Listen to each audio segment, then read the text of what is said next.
They'll take on the Vanderbilt Commodores tonight. Razorback football will get Clay Henry, the publisher of Hogs Illustrated's reaction and his thoughts on not only just the bowl game win, but just the whole entire season, which I know that many of you had thoughts on yesterday, and we can continue to discuss that this morning.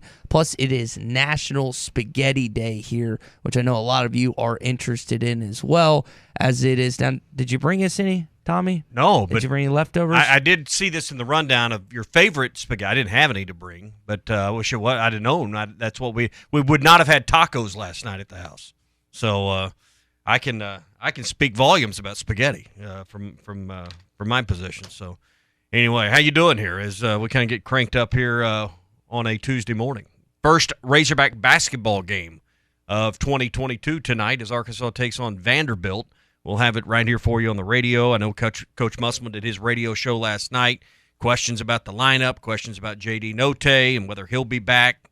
Lot to unfold here, and looking forward to talking to Clay about it. We hadn't heard from Clay since the bowl game in his trip to Tampa. He's back, and we'll kind of unwind and unpack the football season, kind of figure out where he stands with things. That's now the focus is on kind of grading out the season and getting ready for spring football that won't be that far away when you stop and think about it. Yeah, it's closer than we think. John David told me yesterday on Huddle Up as we had our final episode that there was 243 days until Cincinnati. So today will be 242. They give a countdown, I think, in the weight room or whatever, which I think is kind of cool because it definitely keeps you something to focus on as well as they get ready for a good Cincinnati team that's ahead this season, which a lot of you will be interested in that opening game, and you should be. This will be a good game opening up, and I'm excited to see what Arkansas can do in this next season. I know there's been a lot of hype surrounding KJ Jefferson and what his season looks like, and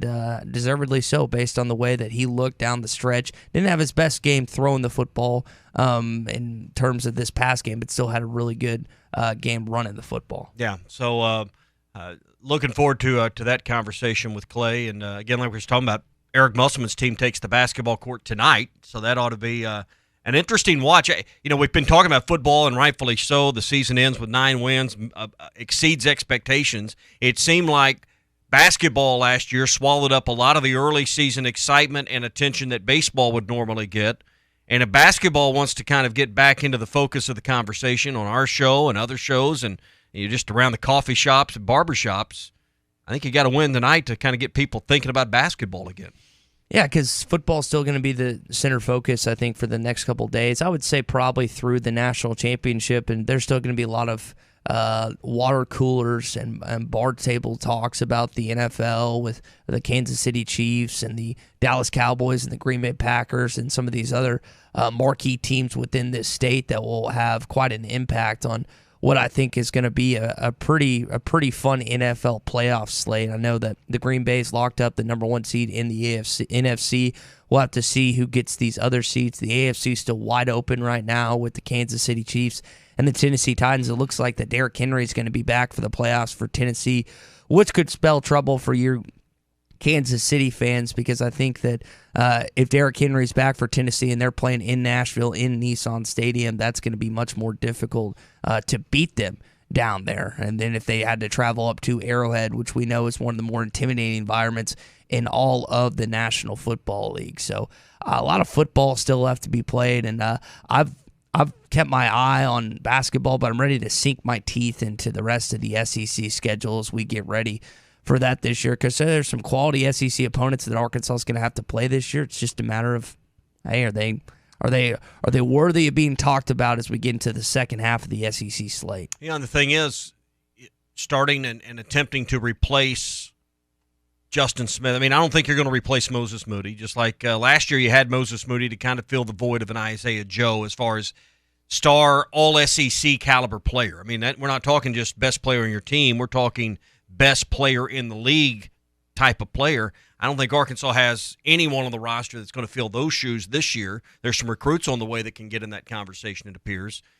But can you find someone to kind of be the Justin Smith guy for this team? I mean, I think that's where this team's, I don't know, struggling in the right word, but searching right now is is trying to fill those two big voids from a year ago. I don't think you're going to fill Moses Moody's shoes, but maybe you can find someone to kind of bring it all together, get the key rebound, get that key dribble penetration, late in the ball game to get to a free throw line, something of that nature. You're not going to have an all SEC type player, I think, emerge over the next 6 or 8 weeks, Ty, but you need somebody, whether it's J.D. Note, maybe it's Jalen Williams, could maybe find his offensive game. He's been tremendous as a defensive player and rebounder, but maybe he could add some points to go. I don't know who it's going to be necessarily. JT or Devontae Davis could be another player that could step forward, but that to me is going to be the key over this month, is seeing who kind of steps up into that role.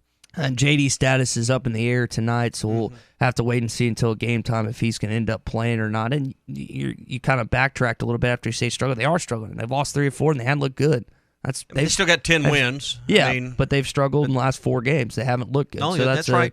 I don't think that's a misuse of that word whatsoever when you look at what's actually happened. And if they lose tonight at home to Vanderbilt, there's got to be a lot of question marks and a lot of scratching your heads on what this basketball team is. There's pressure on this basketball team. Go back to what Eric Musselman and his team, after they got to the Sweet 16 with Nevada and what they faced the next season, they were still hunted the previous year, but they were more hunted than ever before. And they either lost in the first or second round to Florida that year, I think. So he knows that there's a lot of pressure on this team from fans, not necessarily SEC people, even though you were picked third in the preseason, but fans expect Arkansas to have a very competitive top 5, top 4 in the SEC basketball team, because that's where you were slated. Now, we'll have to wait and see if that actually comes to fruition, but a lot of Arkansas basketball fans are expecting this team to be back in the NCAA tournament and potentially make a second weekend. Does that happen? At this point in time, I think you'd be hard-pressed to say yes, but to say that it can, I think would also be an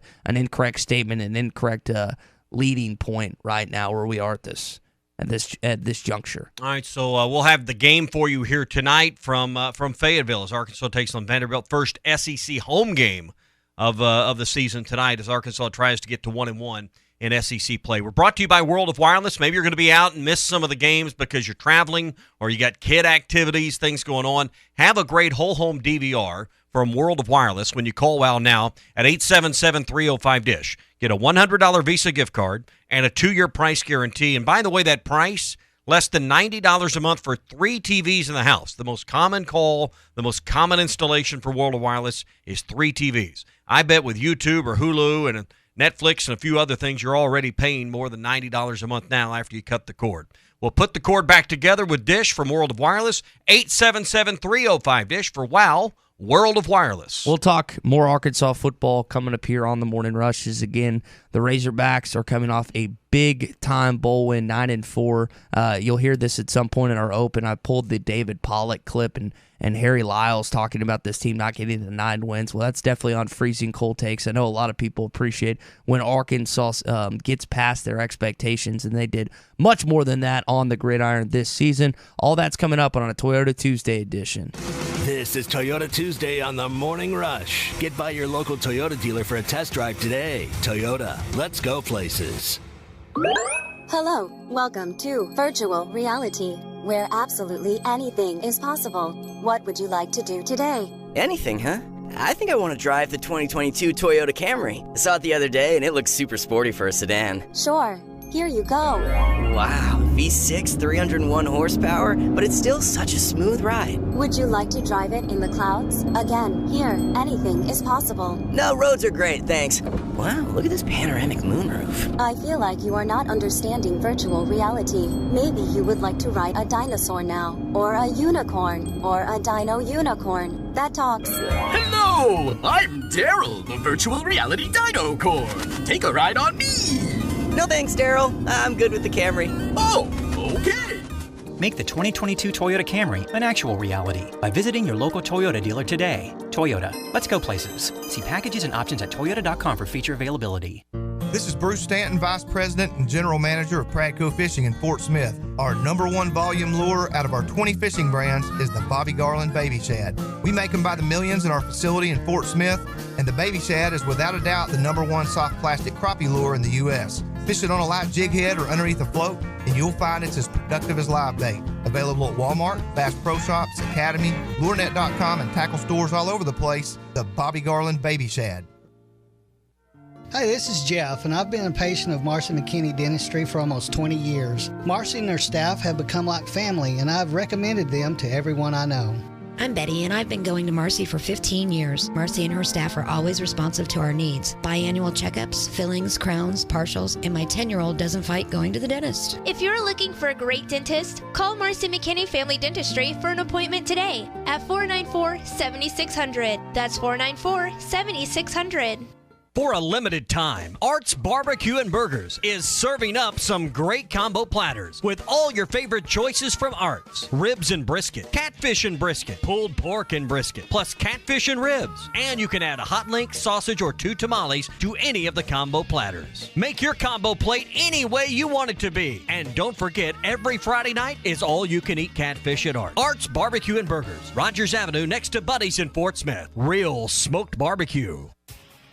Frankrow Furniture is having a New Year's sale the whole month of January. Even little Marley has been running around the store marking down prices. You better hurry before they catch me. Frankrow Furniture is family owned, has in-store no credit check financing, and service after the sale. Frankrow Furniture, 405 4th Street, Marling, Arkansas. Let's see the mouse. Reliable high-speed internet is available to rural Johnson County. Arkansas Valley Electric members in Oark, Ozone, Lake Ludwig, Mount Vernon, Harmony, and other areas north and west of Clarksville can sign up now for fiber internet, TV, and phone service starting at $49.95 a month. Call 1-833-4WAVE-RC or go online to signup.waveruralconnect.com. Arkansas Valley Electric and Wave Rural Connect, changing the communities we serve.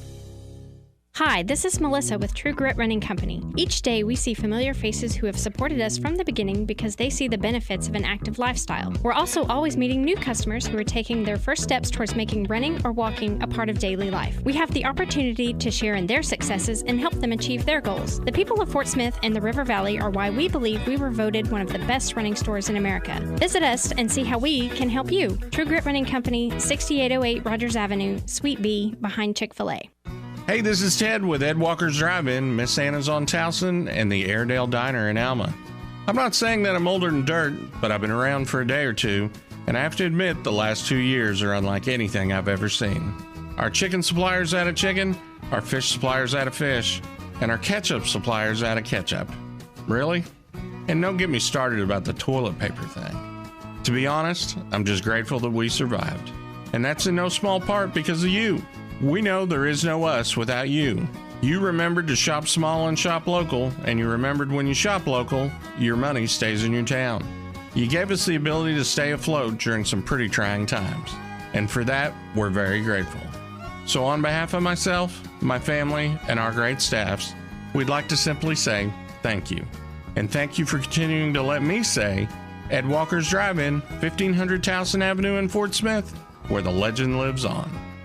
Harry Robinson Buick GMC is the River Valley's truck superstore. No one has a bigger selection of new and pre-owned trucks. If you need a regular cab work truck, Harry has them, and the biggest selection you'll find anywhere. Over 60 full-size pre-owned trucks are in stock now, and over 250 pre-owned vehicles are on the lot. And for the first time in 90 days, new 2021 trucks are on the ground. When the other dealers don't have it, Harry does. The area's truck superstore, Harry Robinson Buick GMC, exit 11 off of I-540 in Fort Smith. ESPN 95.3.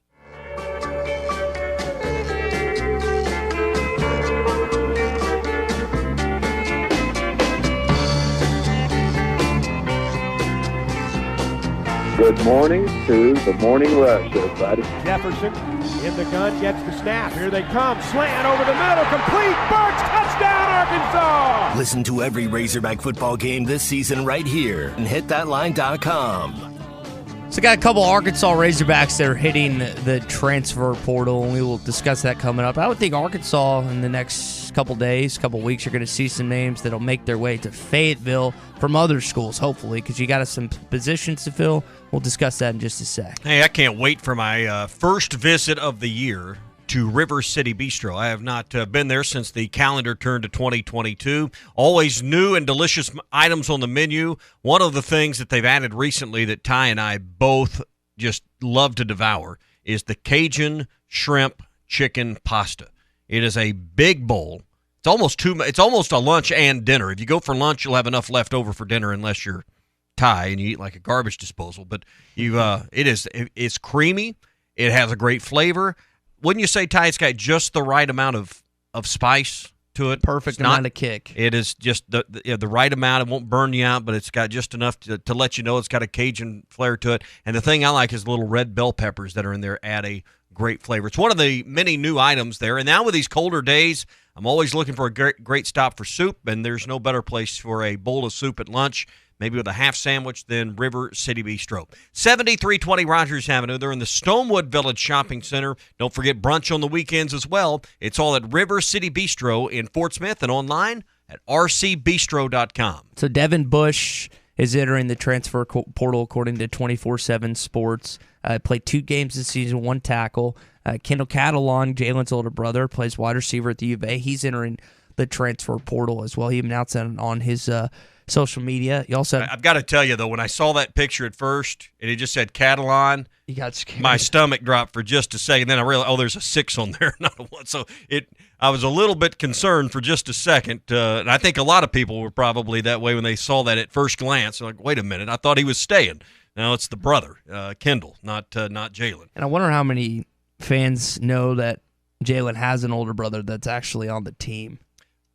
Say that it's half, maybe. Know, but he's sparingly played, and that's the reason he's not going to be around. But I was reading some of the comments on his post from his teammates, and sounds like he was a great teammate. And you were talking to John David; he had one quote on there or comment on there. So his teammates at least stepped up and made comment that they're going to miss him being around. So, but he wants playing time, and right now there's I guess he doesn't see the vision for it at Arkansas. Jordan Silver is also entering his name in the NFL draft. He is your long snapper. So those are kind of the names. And now I just wonder in the next days, in the coming weeks for Arkansas football, we've talked about how this bowl win has kind of catapulted them, and they've had a really successful season. There's a lot of excitement surrounding this program.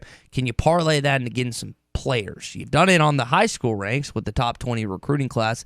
Now can you do it on the collegiate ranks? You've already done it with Landon Jackson. You've done it with Jaden Hazelwood. Those are 2 of the top players that were in this recruiting cycle that have been transfers. Now can you continuously add guys that could be important for your football program? With Monteric Brown leaving, Catalan missing a half a season coming back, you got Miles Slusher. We saw some gaffes in the secondary against Penn State. We've seen a few throughout the year. I mean, basically all throughout the year, there's been moments where Arkansas has been very fortunate. I think about the Texas game. There was a couple of plays where wide receivers were wide open, quarterbacks missed. You can give some credit to the defensive line for that. But to me, if they brought in another nice quality defensive back or 2, that wouldn't hurt my feelings, because it seems like that's an area that it's still a little bit soft. And I know with Catalan out the second half of the season, that was a problem for a few weeks. But even with Catalan there were some holes early in the year in that secondary that, defensive coordinator or offensive coordinators are going to take advantage of after watching a lot of tape and figure out how to really attack Arkansas in the secondary. You have Catalan coming back, but with Monteric Brown leaving, he's your best cover corner. You like kind of your safeties with Miles Slusher and Jalen Catalan, and hopefully Joe Fouché comes back, and I think Simeon Blair will be back as well. But you need that go-to cover corner that you can stick, because we know that the SEC, and you like Greg Brooks, who was playing someone that can play man in this league, man-to-man defense. And you really don't have that with Monteric. Monteric had 5 interceptions this year, and you've got Hudson Clark and Kari Johnson and Trent Gordon, who I don't think played a ton this season. You just need someone that you can stick on. Jameson Williams is going to be draft eligible, I believe, so you don't have to worry about him. But I don't know. There's more good ones on the way. Yeah, for Alabama, some of the premier SEC talents that you'll play this next year, you got to at least have a guy that you're okay with on a third down situation. Put him in man coverage. Now we've seen that not anyone can cover Traylon Burks or Jameson Williams one-on-one this year when they've given the opportunity. But you've got to at least feel somewhat more confident about plugging someone in there than you would. Now, Bumper Pool is going to be the big topic of conversation these next couple of days, and I think he probably makes his decision the next couple of days. And there might have been a slip-up, as you brought up yesterday on the game broadcast. Maybe Dave Fleming or Rod Gilmore know that he's coming back.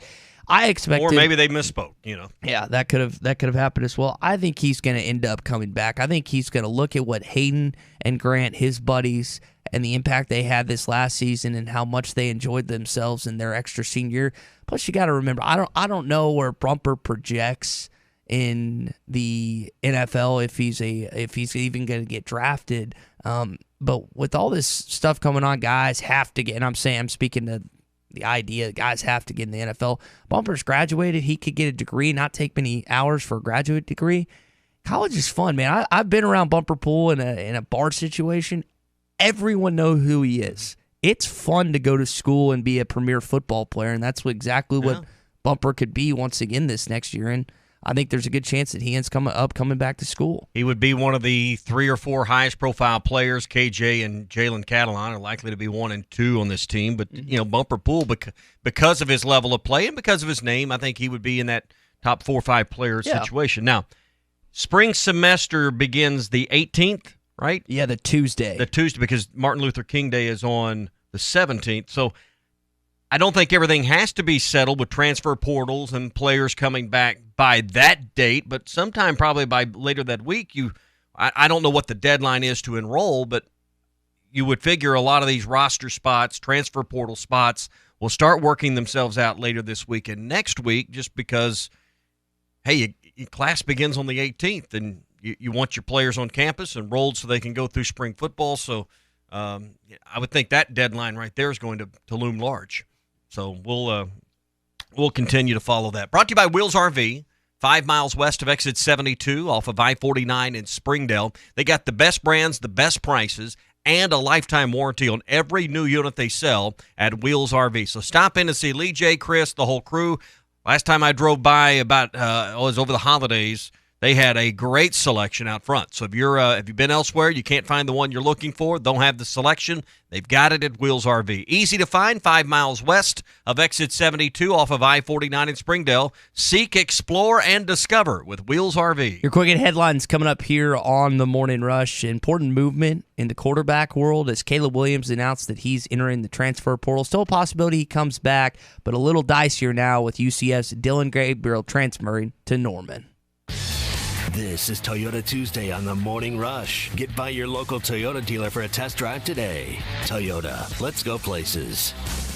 When it came time for new gates and some fence repairs at my home, the Fence Man was my first call. The Fence Man does it all, from large commercial jobs to small residential repairs. Wood privacy fence, vinyl fence, commercial or residential chain link, even custom wrought iron fencing. 479-782-3936. 18 months, same as cash financing with approved credit is now available. If it involves fencing, the Fence Man does it. The Fence Man. He ain't afraid of no work. 479-782-3936. Now that's a dandy white perch. Big old slab. C'est bon, Sakale. One beautiful crappie. It's a paper mouse. Some serious crappie. Nice speck. We got crappies. They might go by different names, but all prefer the same thing. Bobby Garland, America's favorite white perch, slab, Sakale, papermouth, crappie, speck, crappie baits. I call it dinner. Do you know the difference between admission and confession? Admission is acknowledging the truth of something. Confession is a formal statement agreeing that you're guilty. Greg Allman admitted he's no angel, but that doesn't mean he confessed his guilt before God. Romans 10:10 says, one believes and is justified, and with the mouth one confesses and is saved. Confess to God that Jesus died in your guilty place, and then you'll receive His amazing grace. I'm Pastor Heath from Woodland. Pray about it. BetOnline has you covered for all the holiday season. More props, odds, and lines than ever before. BetOnline remains your #1 spot for all sports action. Head to our new updated desktop or mobile website to sign up today and receive your 50% welcome bonus with the promo code BELIEVE to receive your bonus. That's BLEAV to receive your bonus. And it's not just football. BetOnline has pro and college hoops, NHL, boxing, UFC, even your favorite Vegas casino casino games. Don't wait to take advantage of all these amazing offers available for the 2021 season. BetOnline is the fastest and easiest way to bet on all your favorite sports. 5500 Rogers Avenue in Fort Smith. Randall Ford, the fourth oldest Ford dealership in America, is right here in your own backyard. Don't forget, you can shop us online as well at randallford.com. TGI Fridays is the best place in Fort Smith for food, fun, and football. Your locally owned TGI Fridays in Fort Smith has your favorite beers on tap. And Thursday through Sunday, all drafts are just $2. Fridays is the best place to watch football with plenty of TVs so you won't miss a second of the action while enjoying famous Fridays appetizers like the loaded potato skins or Friday's signature whiskey glazed sliders. It's food, fun, and football with $2 drafts Thursday through Sunday at your locally owned TGI Fridays at I-540 and Rogers in Fort Smith. Frank Rowe Furniture is having a New Year's sale the whole month of January. Even little Marley has been running around the store marking down prices. You better hurry before they catch me. Frank Rowe Furniture is family owned, has in-store no credit check financing, and service after the sale. Frank Rowe Furniture, 405 4th Street, Barling, Arkansas. Let's see the mouse. Your number one dealer for Kawasaki is Wheeler Power Sports. Wheeler Power Sports was voted the number one dealership in the River Valley. With great brands like Kawasaki at competitive prices, you can never go wrong. Check them out at WheelerPowersports.com or check them out on Facebook. Wheeler Power Sports is open from Tuesday to Friday from 9 p.m. to 6 p.m. and Saturday from 9 a.m. to 5 p.m. Give them a call at 479-226-8724 for all your Kawasaki needs. Wheeler Power Sports, keeping the good times rolling. Doe's Eat Place, serving award-winning steaks, has now added lobster tail and salmon to the menu. You can also enjoy delicious appetizers along with your choice of drinks from the largest selection of wines, beer, and liquor in the River Valley. Doe's Eat Place is open Tuesday through Thursday 5 till 9 and Friday and Saturday 5 till 10. Reservations are recommended. Call 784-9111. That's 784-9111. Doe's Eat Place, 422 North 3rd Street, Fort Smith. Hi folks, Larry Rath here for Rath Auto Resources. I'm so excited to be starting our 30th year of helping folks drive better in the River Valley. With tens of thousands of vehicles sold, we've learned a few things about what our customers want when they're buying a nicer, newer car, and what kind of service they expect after the sale. That's why we have a non-commissioned sales staff, Rath Road Ready Used Cars, and one of the top Meineke Car Care Centers in the nation. But we understand you still want to save money when you buy. That's why this month you can save up to $3,800 below retail on the biggest inventory of Rath Road Ready vehicles we've had in over 2 years. Plus, with used cars still hard to find, we're giving up to $2,100 above fair value for your trade-in. If you're keeping the car you have, let us take care of it for you in our Meineke Car Care Center with half-off brakes and buy 3, get 1 free on all tires. What a great time to save and start driving better today with Arkansas's favorite used car dealer, Rath Auto Resources and the Meineke Car Care Center, 4515 Towson Avenue, Fort Smith, or online, rathauto.com. ESPN 95.3.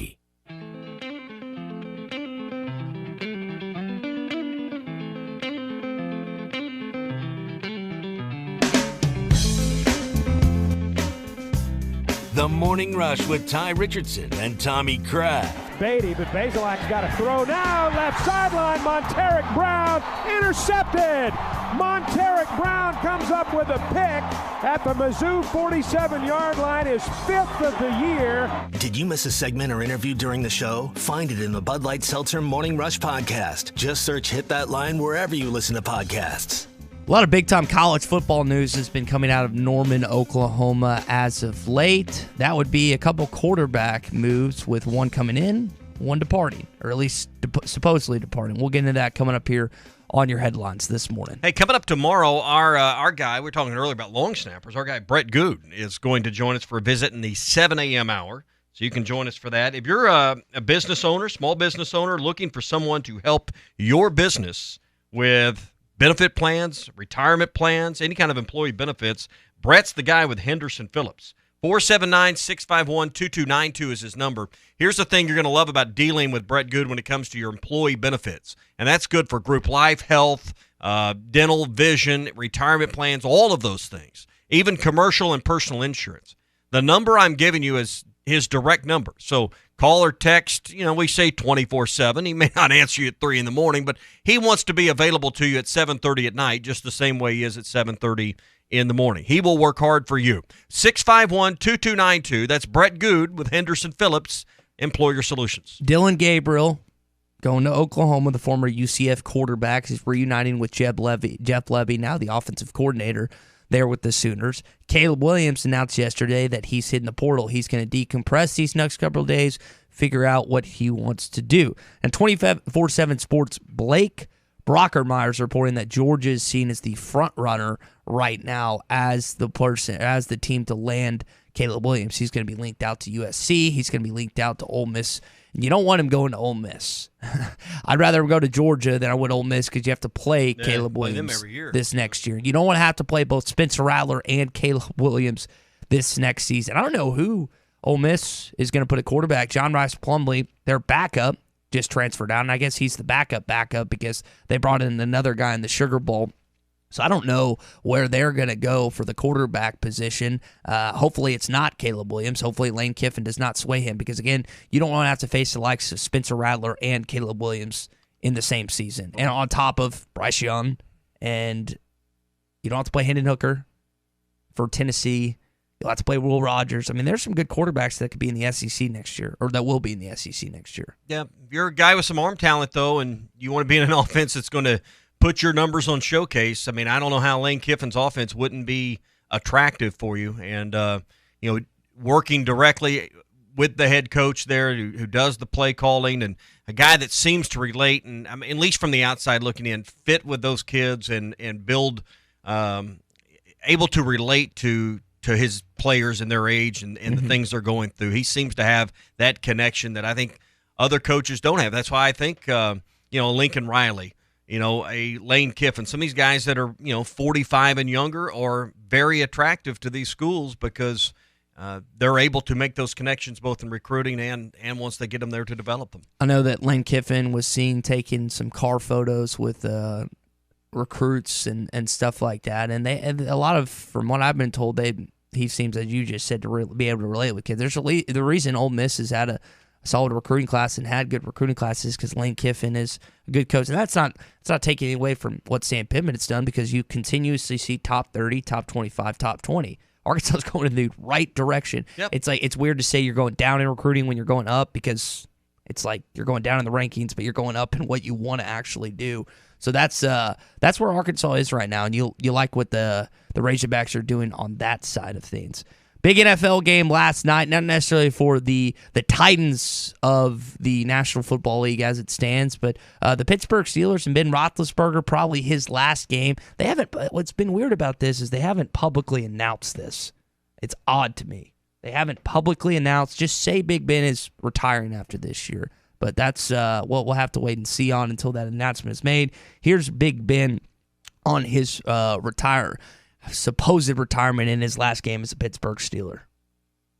Ben, as far as last games at home go, how do you think this one went? You know what? It's funny because probably not the way you wanted it other than the win. And that's all that really matters. That's kind of been the story of my career. It's not always pretty, but we find a way. And man, did our defense step up tonight. And the guys they're just so much fun to be out here. These are the best fans in sports, the best place to play. So, what was going through your mind when Najee kind of sealed it, took that last one to the house? I didn't think I was going to take the field again, but it's the best play in football when you're an offensive player to take a knee. And so I'm glad I got to do it one last time. So that was a big win. I know Phil Elson was probably happy seeing how last night's game concluded as they beat the rival Cleveland Browns in what appears to be Big Ben's final game in Heinz Field. That was a big-time win. Now, for all you Dallas Cowboys fans, I got some bad news for you as we wrap up our headlines this morning before we get to Danny and Russellville. Michael Gallup, according to Ian Rappaport of the NFL Network, has a confirmed ACL tear. Now, you liked what you've seen from Cedric Wilson, and Cooper always does what he does, but this is a big loss for Dallas and their third best wide receiver on the team, which at times he looks like the second. Michael Gallup makes plays, but landed awkwardly on I think it ended up being a touchdown pass or close to the goal line, but tough news if you're Michael Gallup and the Cowboys and Dak Prescott seeing that. Yeah, and big division games. I was watching this ESPN game last night on ESPN2, watching the Manning cast, and they had Roger Goodell on there, and he was talking about these last couple of weeks and being divisional games and how much that's added to the schedule by making those changes and getting both Manning's, Eli and Peyton's view on that of playing your division rivals and your division teams in these last couple of weeks. I'd never thought about the angle of how that elevates play and how it makes the games more competitive down the stretch. And Goodell went into length about that as far as what that he thinks it's added to these last couple of weeks of the season. You'd have to agree we've been treated some really interesting matchups and great games so far, and I'm looking forward to this last week. Roger Goodell gets a lot of criticism, and there's times and there's things he does that I don't particularly like, but he is a smart cookie. There's a reason he's getting paid, whatever, is it 30-something million a year from the National Football League? They don't disclose all of it, but I think his bonus after the new TV deal, wasn't it just his bonus like $40 million, if I'm remembering right? He is he's not hurting. Highly intelligent man, and again, you don't even get in that office as a deputy commissioner unless you're you're a smart guy. You got stuff. Most of them have legal backgrounds, lawyer backgrounds, went to law school and then found this line of work. So,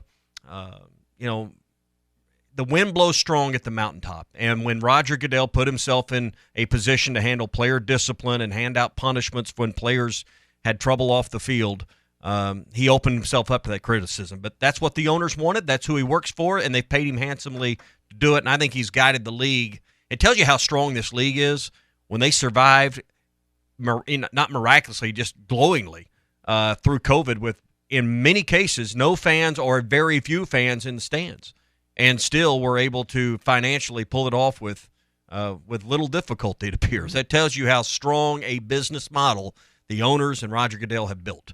And that's going to do it for your Quick Hitting headlines this morning. All right, we're brought to you by Burton Pools and Spas. No better way to start your day than in your hot spring spas. Couldn't sleep this morning. Went out at 4:15, dipped in that 102-degree water. Just looked at the stars. It was a little chilly when I got out, but it was a great way to start the day. If you're looking for a hot spring spa, they've got a new shipment in at Burton Pools and Spas with over 30 models to choose from, and they got more on the way. So if you're thinking about a hot spring spa to start the year, hey, it's a great time to get to Burton Pools and Spas in Springdale and in Fort Smith, and online at burtonpools.com. Burton Pools and Spas have been around for more than 40 years, making your backyard dreams come true. All right, let's go to Danny in the Cyclone area this morning of Russellville. Danny, you've got some thoughts on Arkansas football you'd like to share. Good morning, guys. The bowl game, the first half, there's a couple times we got into the red zone. We were running the football pretty good forward. We started to get cute, and we started to throw these little sideline halfback passes. And KJ put the ball in harm's way there. That was a late throw across the middle.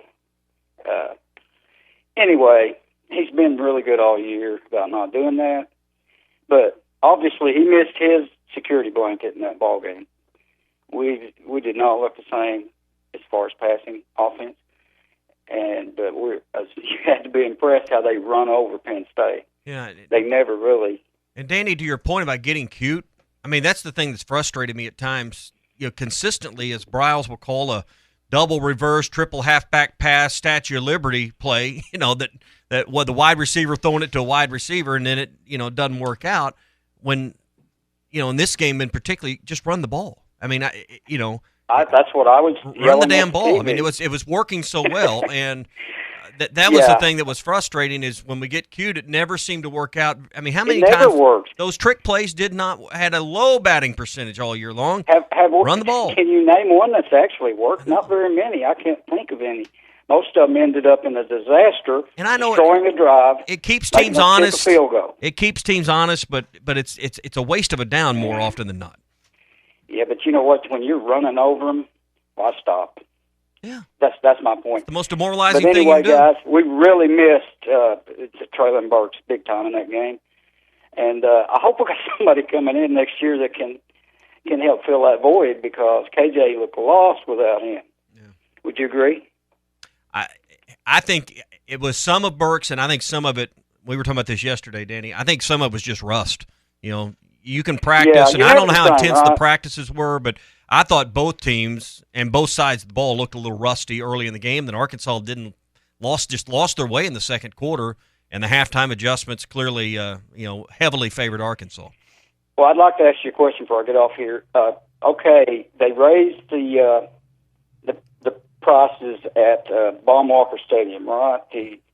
The donation. I don't know about the season ticket, but the donation required to get seats in certain areas and just get seats at all required a minimum contribution to the foundation, much like football. Yes. Okay, and Sam Pittman's wanting to raise, and his assistants, and the point I'm getting at, you were talking about the opt-outs and the NIL, and do you get to a point where you price yourself, where you price your fan base out of the equation, and they opt out? Guys, you have a good day. Yeah. Thanks for taking my call. Danny, you bring up baseball. The radio stations here that we operate, we give several $1,000s a year to buy football tickets, and we got an email that we were going to be eligible to buy baseball tickets at a pretty decent little donation level that should have qualified us. And well before our opportunity to buy, got an email, hey, sold out. Sold out. So a lot of people are going to be left out in the cold this year, and I just hope the seats are full. I hope that fans that have been turned away, that did not have $3,000 or $4,000 or $5,000 to give or more, that have been season ticket holders for 25 years, can find a way in on these games where I think some people that have not been able to go, have not been able to get tickets, that had the wherewithal to donate the money, Ty, I'm not sure they're going to show up for every game. I think some of the more passionate fans that have been there for 2 decades are going to be watching these games on streaming TV and on TV when they're on the SEC network and see a lot of empty seats. And that's what I hope doesn't change through this process, is we go from packed houses with passionate fans to people that get to 4 or 5 games a year. Well, I think it's up for debate when you have more high profile, and everyone knows what that means, more money. And the bigger donations, like you're saying, there's... Well, you're running a business. Yeah, you got more stuff you're doing. And not to say it, I think it's also... I don't want to put someone in a box where just because you have money, you can't be a passionate Razorback fans, because I think Clay brought it up. We were joking, and I was like, and I was speaking tongue of cheek. I was like, people in the box, they don't care about Arkansas. They're just there for the social event. And Clay didn't understand my sarcasm, and then came back. It's like, well, I've seen the most passionate fan. I think it's a combination, because I've been in boxes before, and those fans are freaking nuts. They're about as in-depth and as knowledge, and they go to every single game and stuff. And then I also think you flip on the other side where there's going to be Arkansas fans that have a little more wealth that can afford to miss certain games, and they think they have other stuff going on, and those seats are going to still get bought. They're just not going to get used. Well, just like in basketball, we know that it's a full house sellout, but we have not yet seen a full house for basketball. I'll be interested to see what tonight's crowd is. Danny, as far as Sam Pittman and those guys earning a raise, I mean, I think as long as you're winning and winning north of 7 or 8 games a year on pretty much the consistent, I don't think 5 or 6 is going to do it if you had back-to-back years with that. I think fans are going to buy tickets. I'll be very interested to see usually around April 1st is the deadline to declare for tickets and donations and those kind of things. I'll be interested to see in late April or May if they tell us how close they are to a sellout, because I think you're going to see a pretty decent surge in demand on football tickets. Open up, and that's what winning does. You open up with the top 25 team in Cincinnati. Right. You get to play Ole Miss, LSU, and Alabama all at home. This is the season. I don't want to be I think Tom said it better yesterday. He doesn't want to be a shill for the university. I went to school there. I grew up a fan, but I don't get paid by the Razorback Foundation or the ticket office. But I'm telling you, this is the season. If you want to buy home tickets for Razorback football, this is it. That first weekend of October when you play the Alabama Crimson Tide. Let me do this right. I'm trying to do this off the top of my head. I think you go Cincinnati, South Carolina, Missouri State, and then A&M. I think that's the 4 games you open up with. And by the way, South Carolina, Spencer Rattler's coming here too. I can't look past that. This home schedule next year is unbelievable. And you look at... And it's just more fun when you win. Yeah. It just is. And Danny, to your question, I think it's a fair one. Will you price Hog fans out? You'll price them out if you start sucking. Well, but if you keep winning, Tommy, like you're saying... Winning's the best promotion you got. The elixir of sorts. In football, you got 76,000 seats. And you got some for the high end, and you got some for folks that just love the Razorbacks, but they don't make the money to give $10,000 a year. That's the thing about having a large football stadium is you can cater based on location. You may not sit in the best seats, but hey, that's how it works, right?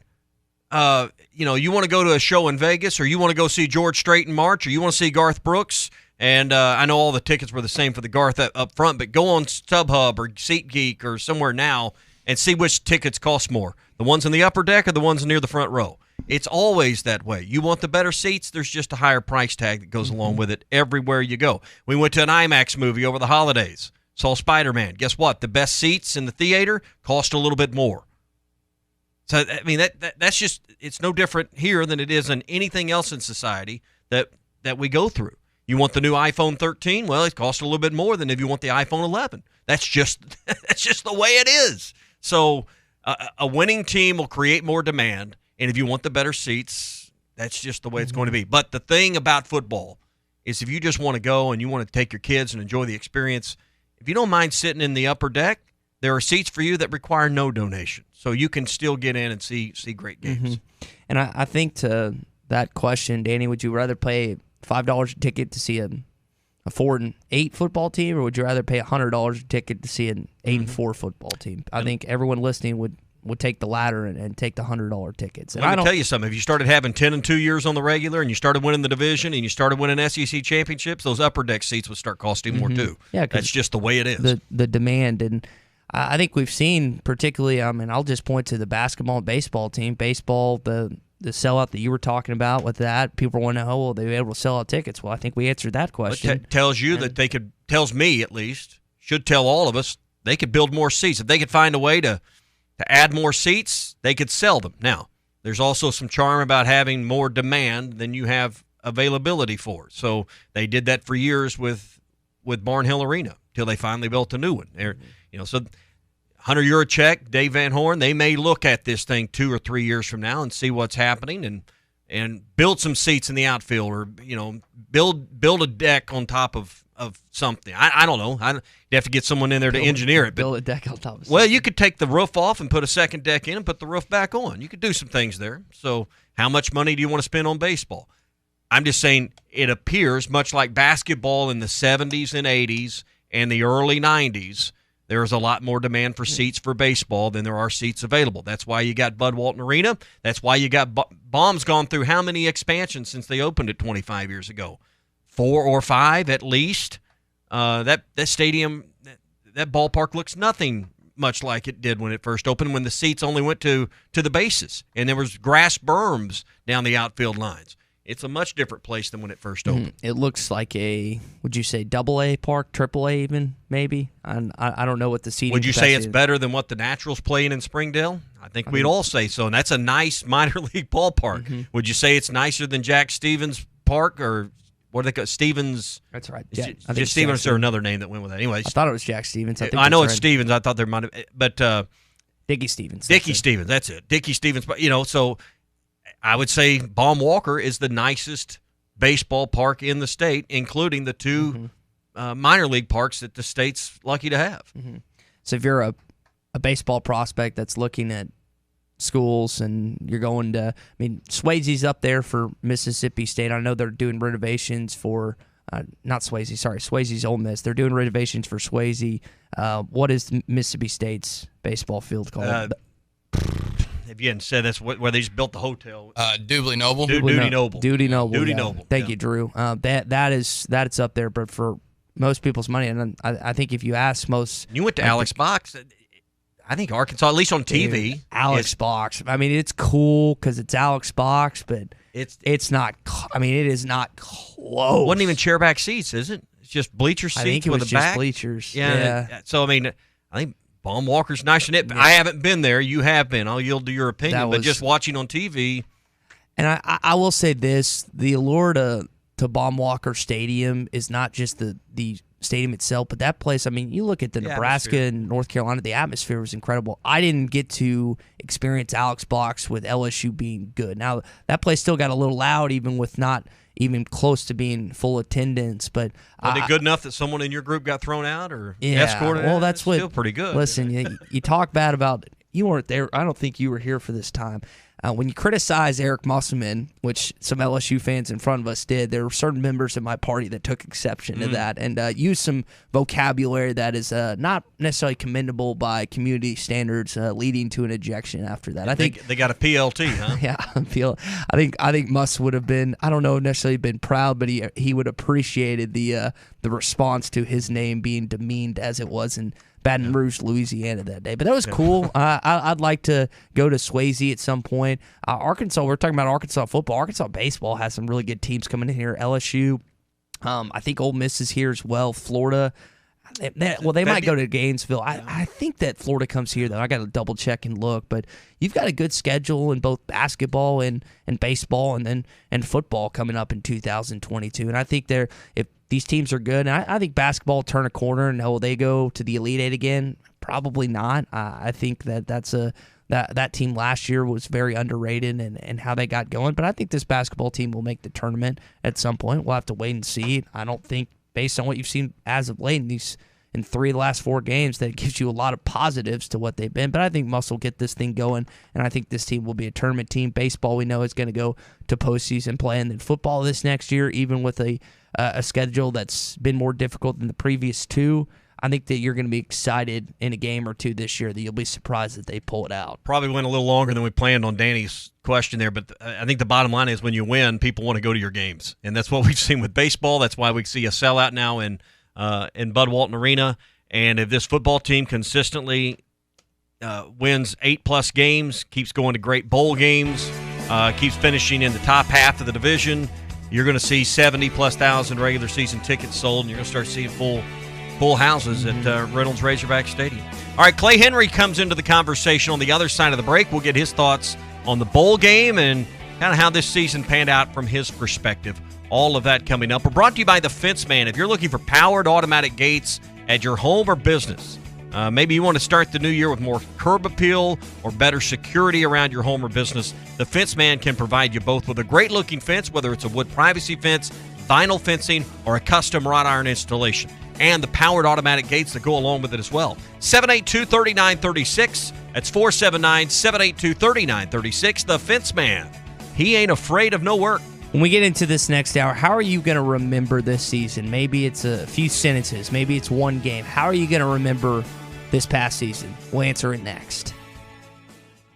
Standard Materials Group has immediate openings for ready-mix drivers in the Northwest Arkansas area. If you have a CDL license without an automatic restriction and want to be home every night, want to work with a company that offers great pay, benefits, and a great team environment with growth opportunities, apply today at jobs.crh.com.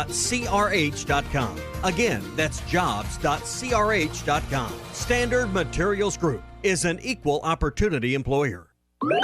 Hello, welcome to Virtual Reality, where absolutely anything is possible. What would you like to do today? Anything, huh? I think I want to drive the 2022 Toyota Camry. I saw it the other day and it looks super sporty for a sedan. Sure, here you go. Wow, V6, 301 horsepower, but it's still such a smooth ride. Would you like to drive it in the clouds? Again, here, anything is possible. No, roads are great, thanks. Wow, look at this panoramic moonroof. I feel like you are not understanding virtual reality. Maybe you would like to ride a dinosaur now, or a unicorn, or a dino unicorn that talks. Hello, I'm Daryl, the virtual reality dino corn. Take a ride on me. No thanks, Daryl. I'm good with the Camry. Oh, okay. Make the 2022 Toyota Camry an actual reality by visiting your local Toyota dealer today. Toyota, let's go places. See packages and options at toyota.com for feature availability. The temperatures may be cooling down, but at Wheels RV in Northwest Arkansas, the deals are still red hot. Whether you are enjoying one of over 50 state parks or tailgating with your favorite team, Wheels has the right RV to help you enjoy fall in the natural state. And at Wheels RV, every new unit comes with a lifetime warranty. So get out to Wheels and see why they were voted best RV dealership in Northwest Arkansas. Wheels RV, 5 miles west of exit 72 off I-49 in Springdale. Seek, explore, discover with Wheels RV. When you want beer, you go to a bar. When you want top shelf spirits, wines, handcrafted cocktails, and cigars in an atmosphere benefiting a destination, you go to 906 Cocktail and Cigar Lounge. Try our new menu items including fish and chips, classic club sandwiches, Caesar and Cobb salads, or stick to your favorites, dine in or carry out. Enjoy our state-of-the-art air filtration system. 906 Cocktail and Cigar Lounge, defining nightlife in downtown Fort Smith. Doors open at 4 Tuesday through Saturday. Head to toe, it's gotta be Gelco for hard work and the great outdoors. With quality and price and comfort you like, and savings that you're looking for. We've got the shoes and boots, steel toes too, outerwear and a whole lot more. Head to toe, it's gotta be Gelco for hard work and the great outdoors. Michelob Ultra Organic Seltzer opens like every other seltzer, pours like every other seltzer, but it's not like every other seltzer. USDA certified organic, no added sugar, and low cal, so you've never seen another seltzer quite like it. And with new refreshing flavors like black cherry and watermelon strawberry, you've never tasted one like it either. Michelob Ultra Organic Seltzer, as real as it tastes. Enjoy responsibly, not a low-calorie food. Anheuser-Busch Michelob Ultra Organic Seltzer, IRC Beer, St. Louis, Missouri. Did you invest in real estate only to find out that real estate takes up too much of your time? If you answered yes, then it's time to make a call to the experts. With more than 30 years of combined property management experience and more than 16,000 units managed, Trinity Multifamily are the ones to call. Get your life back. Call Trinity Multifamily at 479-452-1817 or online at trinitymultifamily.com. Trinity Multifamily, your teammate in the real estate game. You know the old saying, give weeds an inch and they'll take your yard. Call Tri-Hill to fight off those weeds. We do yard treatments, fertilization at an affordable price, and always our estimates are free. We also do arbor jets for trees and treatment for your shrubs. Call Tri-Hill Turf and Pest Control, servicing the River Valley since 1986. Area code 479-782-0404. Tri-Hill Turf and Pest Control. Daddy, are we going to the game today? We sure are, baby girl. Are you excited? Yes, but I'm already hungry. Well, why don't we stop by CJ's Butcher Boy Burgers and grab a burger and a shake on our way to the game? Yay, I was hoping you would say that. Their burgers are the best. CJ's Butcher Boy Burgers serve fresh, quality burgers, hand-cut fries, shakes, and malts for the best pregame and postgame meal to cheer on the Hogs in every season. When all you do are burgers, they have to be the best. CJ's Butcher Boy Burgers, now open on Weddington Drive in Fayetteville. Harry Robinson Buick GMC wants to buy your vehicle, and they'll pay top dollar today. Pre-owned car values are at an all-time high, and your car is worth more today than it ever will be again. If you are driving a 2013 model or newer with 120,000 miles or less, bring it to Harry Robinson Buick GMC, and they will pay you more for your trade. Even if you don't want to buy a new car, they will still buy yours. Harry Robinson Buick GMC, exit 11 off of I-540 in Fort Smith. ESPN Arkansas weather. For today, sunny and breezy. Our high this afternoon will be right around the low 50s with winds that could be up to 30 miles per hour across the north. An increase in the cloud cover tonight, upper 20s to low 30s. And then Wednesday, sunny skies, our high mid-40s north, low 50s south. I'm Sally Russell with your forecast on ESPN Arkansas. Listen to every Razorback basketball game right here on ESPN 95.3 and hitthatline.com. You're listening to The Morning Rush, live from the Busch Light Studios on ESPN 95.3, KERX Paris, Fort Smith. If they beat LSU, that's a heck of a season. If they give Ole Miss a scare with a rebuild defense, I don't see it. I see Arkansas. By the way, again, this is positive for them, going in the right direction with Sam Pittman, but ain't no way in heck they get in the night.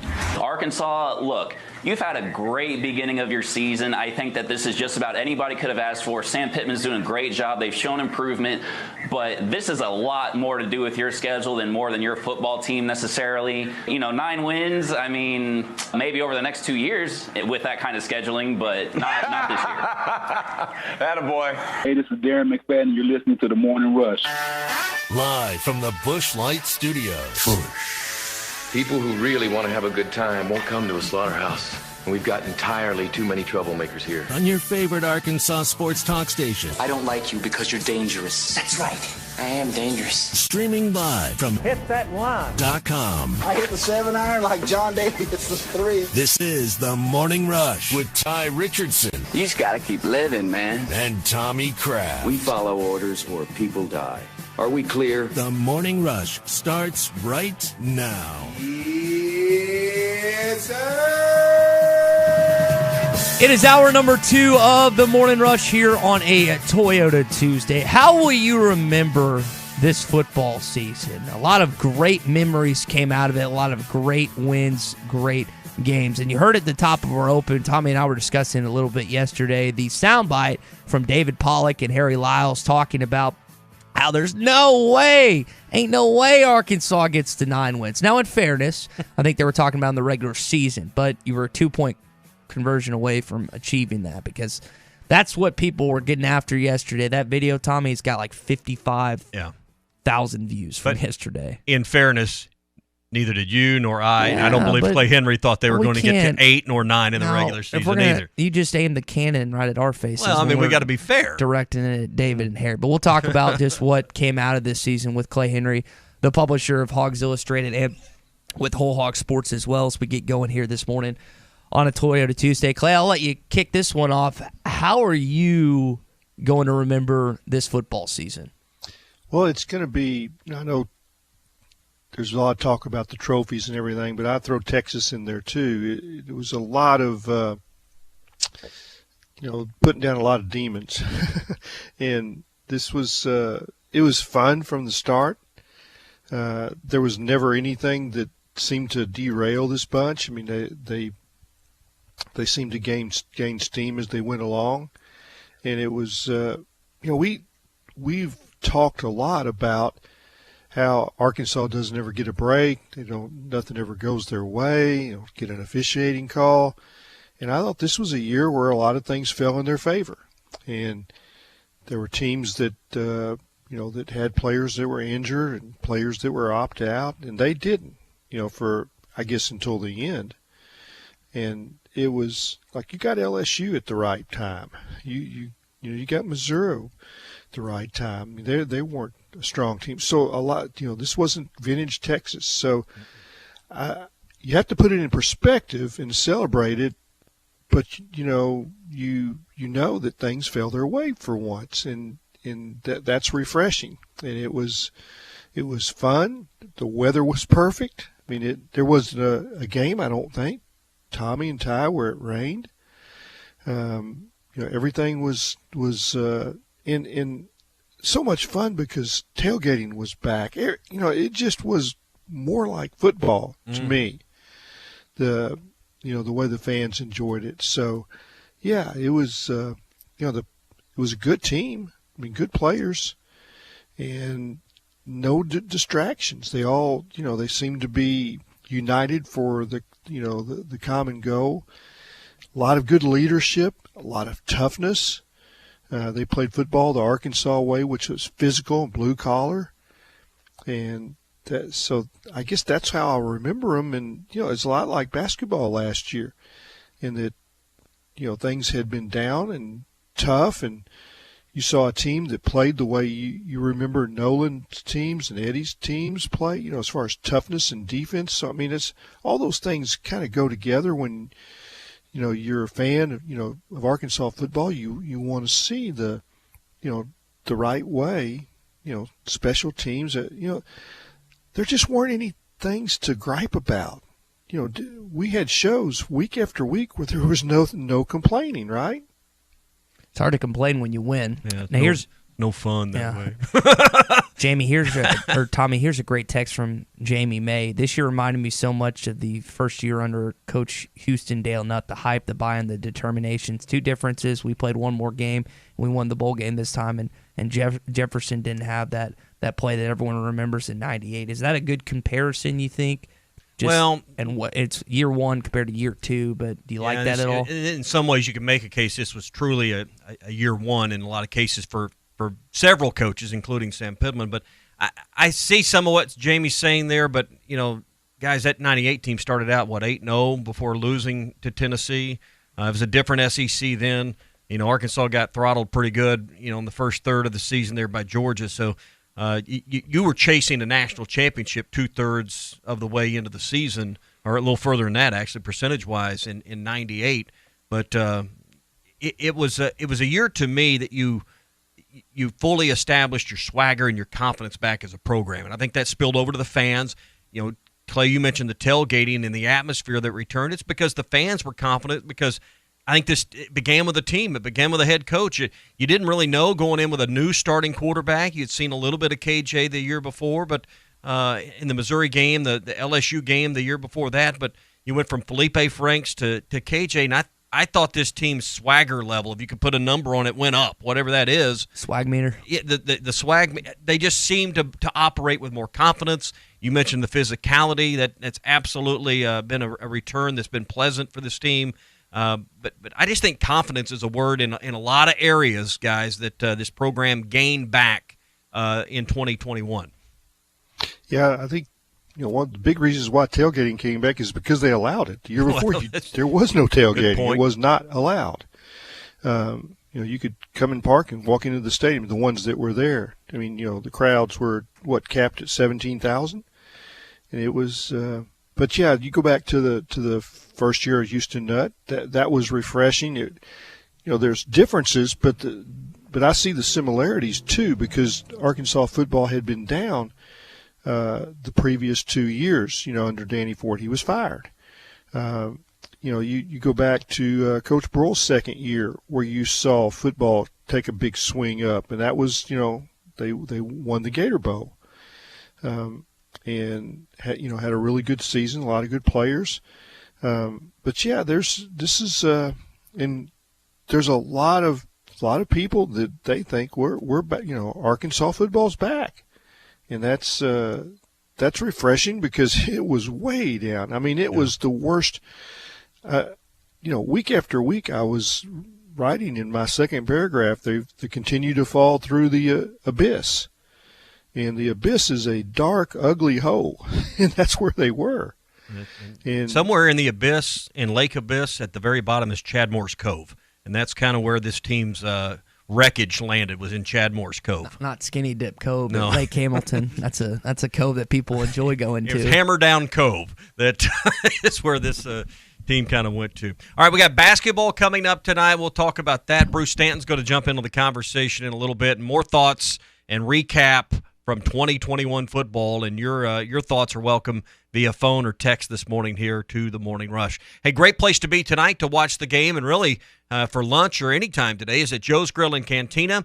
$1 tacos today on Taco Tuesday, and then when the game is on tonight, and they'll have it on the TV for you at Joe's, half-price apps and taps is always the big deal. So you can save some money on appetizers, great way to have dinner and enjoy the game, and a couple of cold ones as you watch the Razorback basketball team play its first home SEC game tonight. That's Joe's Grill and Cantina in Fort Smith, 3400 South 74th Street across from Harps. That's Joe's Grill and Cantina. Bruce Stanton of Pradco Fishing is going to be joining us coming up. We'll get a kind of an overall opinion. I know Tommy and I shared our thoughts yesterday on the outcome of the college football playoff, but we'll get more of a take on that as Georgia and Alabama advance. Another rematch ahead for these two programs.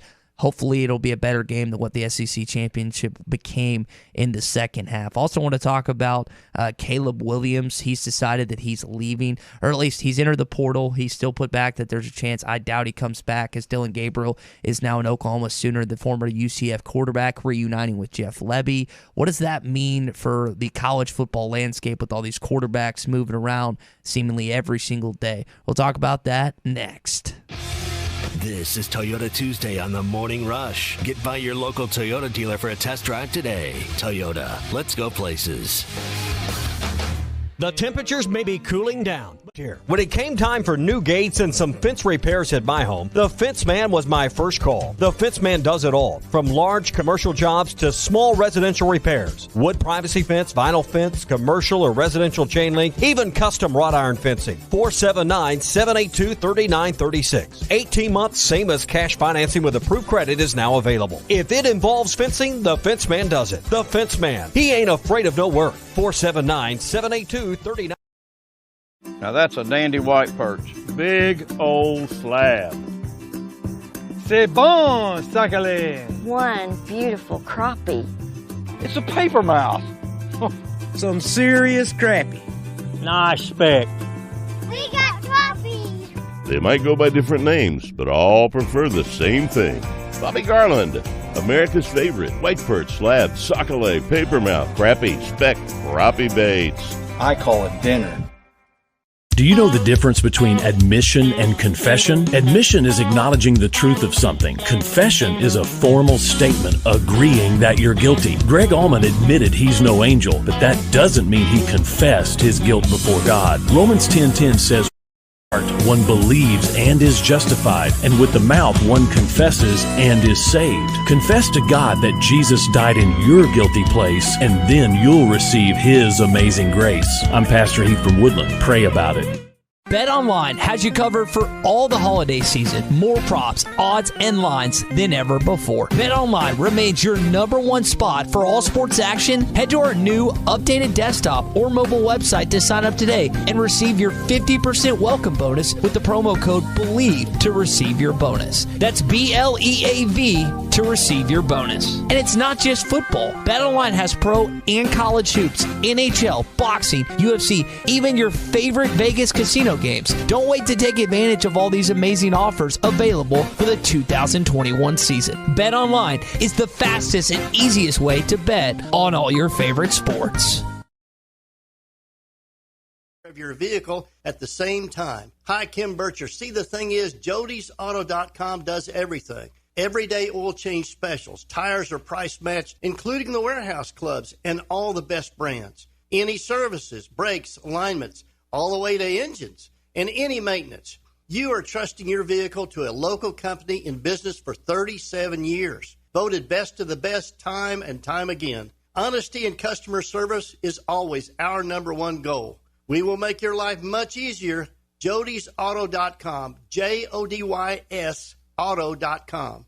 Needing your roof repaired? Ramos Roofing is a local company that has over 25 years of experience specializing in your residential or commercial roofing needs in the Oklahoma area. Ramos Roofing, a company you can trust, offering discounts to senior citizens, law enforcement, or healthcare workers, and assists in your insurance claims. Ramos Roofing, standing behind their work so you can stand under it. Call 479-420-9903.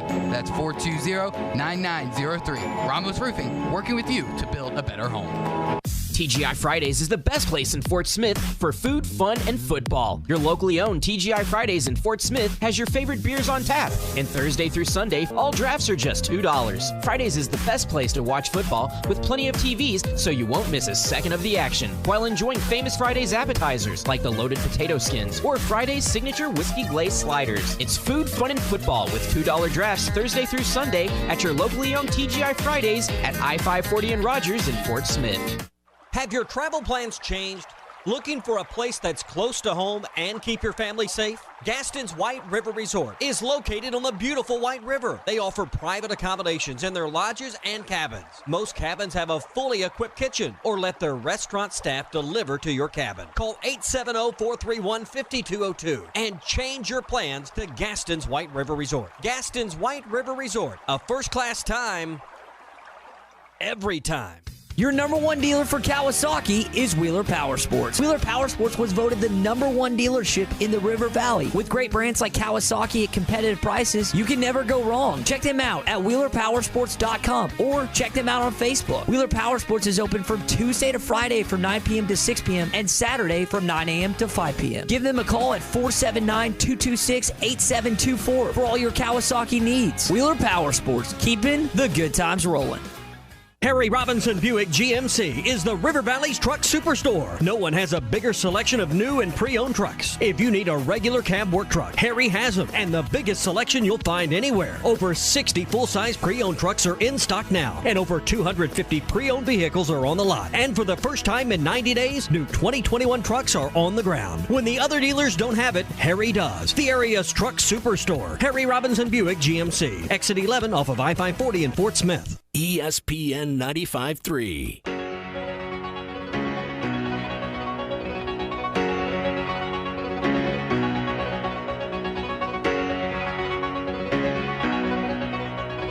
Good morning to the Morning Rush, everybody. Jefferson going to throw a fade to Burks, caught at midfield. Trailing inside the Bama 40. He's got a chance to the 20, to the 10, to the 5. Touchdown, Arkansas! Listen to every Razorback basketball game right here and hitthatline.com. So the national championship is set in college football. It's Alabama, it's Georgia, it's an all-SEC championship, and got that going yesterday. Sorry, I'm confused what you're doing. We got that going yesterday, and we'll talk about that coming up here on the Morning Rush. All right, Bruce Stanton joins us from Pradco, as he does every Tuesday. He's got his Tennessee orange on, but it says Hendrix football on the front, but it's Tennessee orange. Now I see why your son played there. But you got your Tennessee sweatpants on. All right, so good to see you, man. Happy New Year. Happy New Year. And Clay Henry here on the conversation as well. So Happy New Year, Clay. It's good to be here with you guys. Happy New Year. 2022's got to be better than 2021. I don't know what I was trying to tell you I don't have a read here. Everybody's using sign language. Yeah. So, anyway, just move on. Okay. Well, I was setting it up, and you're telling me to hurry up. So I'm like, I don't know what I'm supposed to do. Anyway. All right. So the college football playoff that we saw this Saturday. We'll give him some different sign language here in a minute. This Friday, it wasn't that entertaining. I mean, Cincinnati got dominated by Alabama. Georgia got dominated, or Georgia dominated Michigan. I was hoping for some better games. Now, Cincinnati, at least defensively, didn't let Alabama torch them for 50, but their offense couldn't get anything. Desmond Ridder got sacked 6 times in the game, and they just could not get going anything offensively. And then Georgia just stoned Michigan pretty much that entire game. Guys, what did you think of the college football playoff and how it played out this weekend? Well, yeah, there were blowouts, but I actually thought it was entertaining. I really appreciated how Cincinnati's defense played. It was obvious they weren't going to move the ball. They needed a turnover or special teams play to make something happen against Alabama, but I got a lot of respect for their defense and how hard they played. Most teams in America probably would have lost in that fashion or worse. So not embarrassing considering it's Cincinnati. So I wasn't super disappointed because I think that's pretty much what everybody thought was going to happen. The game I was disappointed with was I actually thought Michigan had a chance to beat Georgia after watching the Ohio State game. And, their running game wasn't effective. Their offensive line wasn't effective. And, Georgia did enough offensively to move the ball. They were very balanced. But, the big guys, the linebackers, your nose guard, everybody showed up who didn't show up against Alabama. So I think we're back to square one. Is the Georgia defense going to show up, the one we've been watching all year, the one we saw against Arkansas, the one we saw against Tennessee and Michigan and everybody else? Is that team going to show up against Alabama? Because if it does, then you might have a repeat of the Auburn game where it's going to come down to the last possession for Alabama. But the Georgia defense has to show up. This game isn't on Stetson Bennett. It's not on the Georgia offense. The vaunted Georgia defense has to show up. Yeah. I want to kick this around a little bit with all you guys. Historically through the college football playoff, the semifinals have not been competitive, have not been entertaining. And to me, this proves you don't need a great deal of expansion because it's just going to lead to more games that are less watchable. 1 versus 16 would have been Alabama versus Louisiana. Anybody want to watch that game? Not me.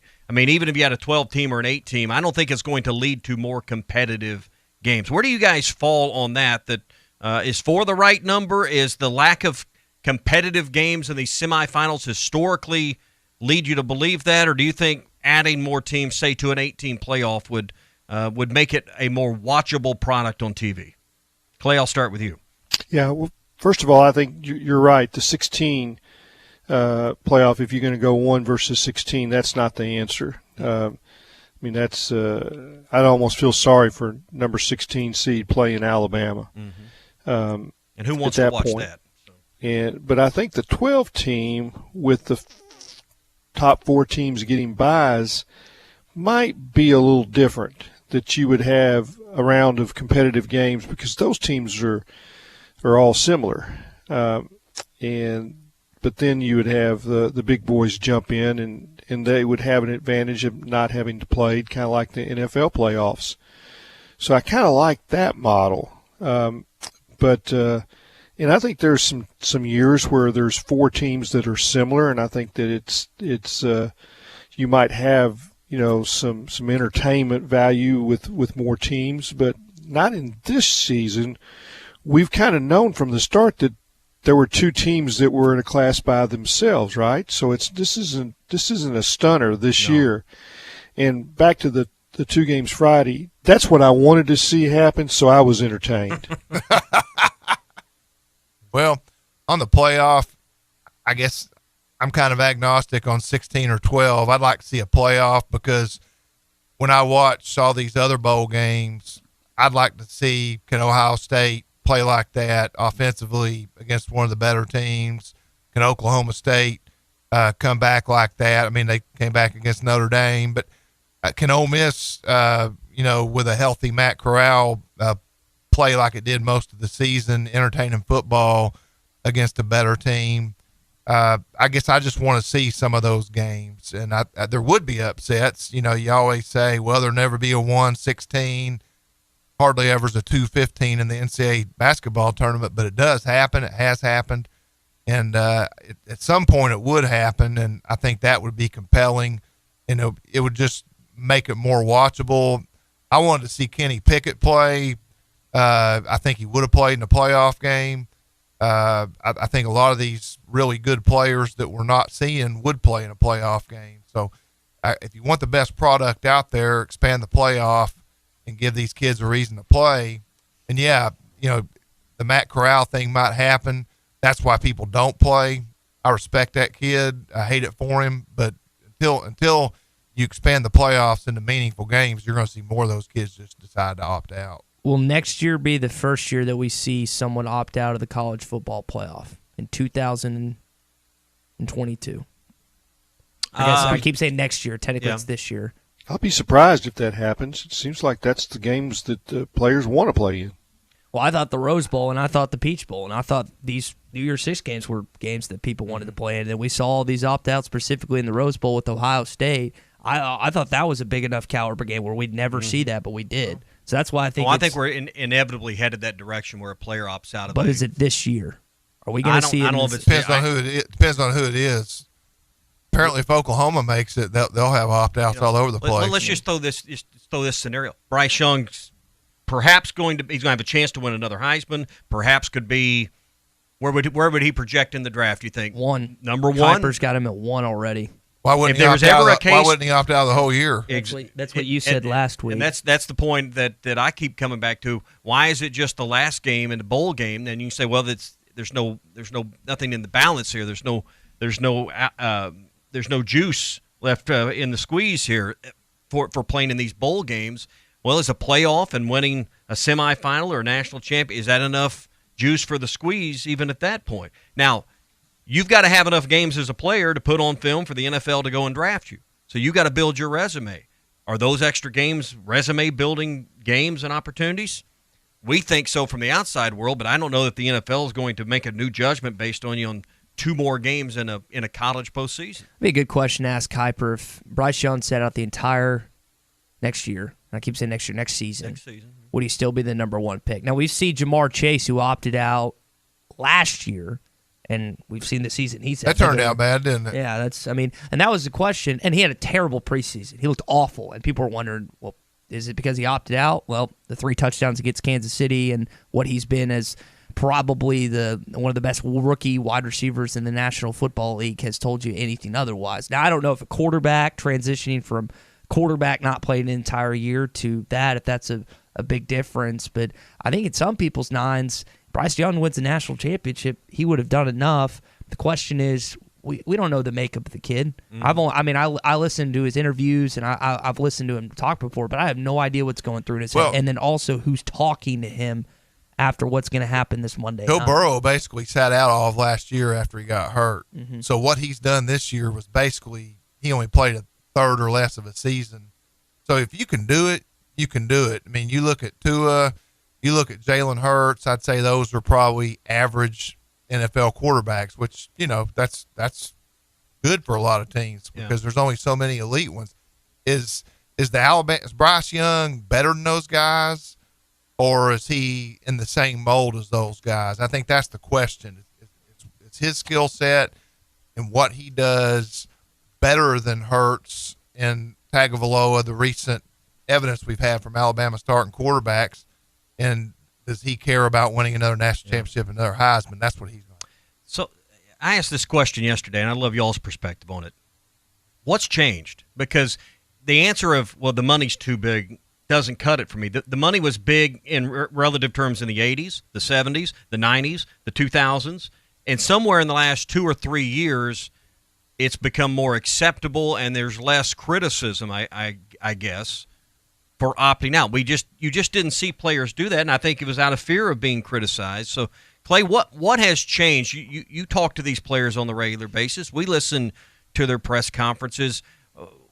What is it in society, in football, with the players themselves? Something's changed, because you can't just say it's the money, because the money's always been relatively. No, it is the money, Tommy, but it's the money in a different way, and it is it is parents and the top end players. I mean, they're being identified much earlier as 10th graders, 11th graders, 8th graders in some cases. And they are being approached by agents, and it may not be the agent that they eventually signed with, but somebody is talking to them and starting the process of, okay, after your second year, we'll start paying you this. And I mean, it's under the table.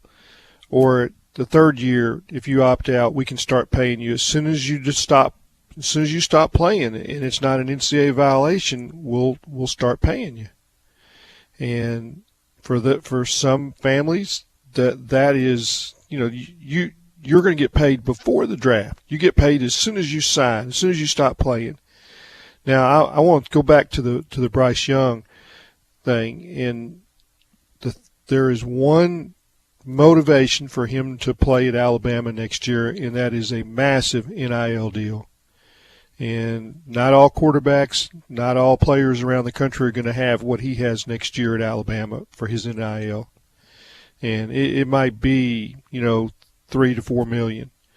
So how he lives next year and gets his degree, and he's a unique individual. He's not your average cat. Great family, great background. I think he will play, from what I understand of him. And the chance to win a second Heisman, they say it adds $20 or $25 million to your lifetime earnings to be able to put Heisman Trophy winner, next to your autograph. I don't know. There's something to that, Tommy. I don't know what 2 Heisman trophies. It's only happened once before, so I don't know what having a second Heisman Trophy would do to that value. But I can't imagine it's going to decrease it. Well, he'll get 2 rooms at the Nissan Heisman House. There you go. Double suite. So what happens first? Does a defensive player win the Heisman Trophy for the first time since Charles Woodson, or do we have a back-to-back winner? Because we've had this situation before. Yeah. Tebow comes back, Manziel comes back, and they have prolific years the following year, but it never works out that way. There's guys, you're like, man, this guy's coming back. He's going to win back-to-back, and he doesn't. No, you're right. So that's and with Alabama next year, so they lose. I don't play for Alabama is usually a big true. part of the answer. First quarterback. They're not a quarterback at Alabama. Now, Clay, I know Will Anderson, you said, is not draft eligible, so he'll be back. I'd have to look up about John Mechie and Jamison Williams, what their draft class is. Not to say that they won't feature new guys, but it seems like every time I think that someone's about to win the Heisman back-to-back, it doesn't happen for whatever reason. But again, like you said, ever played quarterback at Alabama, the first one to do it, might as well go back-to-back if you're a Crimson Tide player. Well, that's not only hard for the performance and just backing it up, but it's the voters. Somehow Archie Griffin was able to do it twice. But you have so many different voters. Voters are probably different now. There's probably a lot of modern voters, social media voters that don't have the DNA and the IQ that Clay does, that maybe don't watch as much football and don't have the history he does, that are voting now. So I think that's different too when you look at how a kid gets a Heisman. Yeah. Was there 1,500 or so ballots, Clay? Yeah, I think it's close to 1,600, and a lot of them have not changed in 30 years. It is a very, very old group, like me. When you look around the state, and the voters in our state are all, veterans that have not changed in many years. want to ask you all about this Caleb Williams news that surfaced yesterday. The Oklahoma quarterback now in the transfer portal still has an opportunity to come back, but I would think with the former UCF quarterback Dylan Gabriel that's now transferred to the Sooners, which originally committed to, I can't think of where he was committed, UCLA, and now he's decided, I'm going to reunite with Jeff Lebby in Oklahoma. I thought Rattler was going to be the biggest quarterback to hit the portal, but I think Williams might be bigger. Where do y'all think he goes? Ole Miss, Georgia, USC. Those are some of the names that have popped up as of late. I hope he doesn't go to Ole Miss because that's another prolific quarterback that Arkansas would have to play. I thought somewhere in Texas. I saw John Reese Plumlee wrote a 5-page letter. He's left Ole Miss. The backup quarterback and a baseball player that I think hit 220 in his career had to write a 5-page essay about why he's leaving. I wonder how many Ole Miss fans actually. I didn't know an Ole Miss student could write. I didn't know an Ole Miss student could write or read 5 pages. He didn't write that. Someone wrote it for him, Tommy. They have John Grisham wrote it for him. They have tutors over there. Air quotes on tutors. He's from Washington, D.C. Well, this is what you got to think about that. Jeff Lebby comes in, Dylan Gabriel comes in. I mean, Ty, that'd be like if Tommy sold the radio station and somebody moved in from Oklahoma City and brings the #1 sports DJ in. You're probably not long for the world. So I'm gone. You can I could 80 touchdowns and 14 interceptions at UCF and a high-powered offense. I would tend to believe that's the direction they're going for a year. He'd tell you the #1's already here, but that's debatable. I'm just happy that Chuck Barrett doesn't want to get up and do morning radio. That's the only thing. That's the only reason that I don't have a. You got hair though, Ty. I do have hair, and I was a little scared when I got my hair cut that I was going to turn out like Chuck or Bo, because it seems like that to be an Arkansas successful sports radio host. He wanted to do this, but he said it's only if he could work with you. And I said, well, Clay won't said do that? it. No, Chuck. And I said, no, Clay would never say that. I wouldn't do it. So. That he wanted to work with me? Oh, I think Clay. I just told him you wouldn't work with him. See, now I brought up this idea. Clay's going to call Chuck after the show and lobby for the next hour of why he should take over the morning rush. I hope Chuck's not listening because we've already done that. So he hasn't taken it. That's at least he's not interested. Okay, good. Yeah, I think Chuck likes sleeping in a little bit for the most part. It's waking up at 4:15. It's not always the best. But all right, so this Williams transfer news. I just wonder, looks like Oklahoma has their guy, Dylan Gabriel.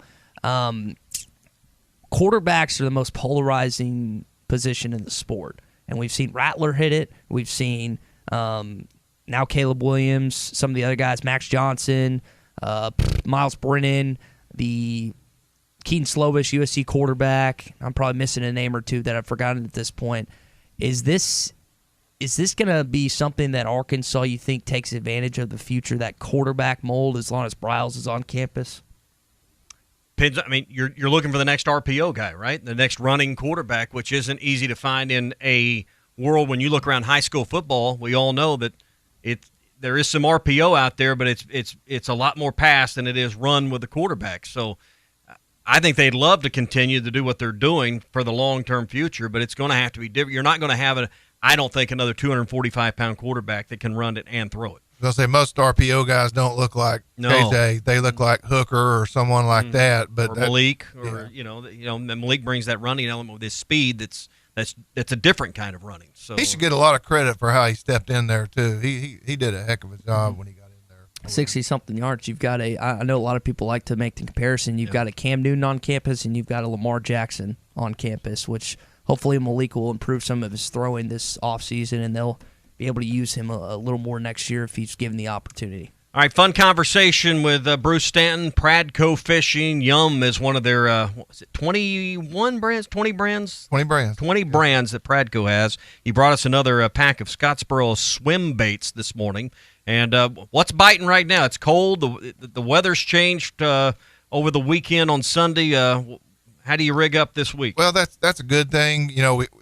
We call this fishing weather. It's not fisherman weather. Fisherman weather is around Christmas when it's 75 degrees and you go to the lake and there's way too many people out there. And you really do. The hardcore guys, we want it cold. You want to get your fingers hurting. It's so you can't even tie a knot. It's so cold. So when it gets down in the teens and 20s, that starts things setting up. You get your rogue fish going. You get your water temperatures down in the 30s and 40s, and your fish will tend to suspend over grass beds and points, and especially when they're pulling water in some of these reservoirs. And you'll be able to use Smith McGrogue's and Scottsboro Minnow swim bait, made by Yum right here in Fort Smith. We've got them at Bass Pro Academy. We'll have them at Tackle Warehouse soon. We got them at lurenet.com. That swim bait is a very versatile bait to use this time of year. You can put it on an umbrella rig like a Flash Mob Junior, or you can take a 1/8 ounce War Eagle jig head and put it on it. You can cover the water column from the surface down to 30 feet. You can use it on light line, heavy line, braided line, and really catch a lot of pre-spawn fish, winter pattern fish on a swim bait. All right, so there's your little fishing report, a little tip on what to put in the tackle box and what to get rigged up. And you might want to build some of them riggings before you go.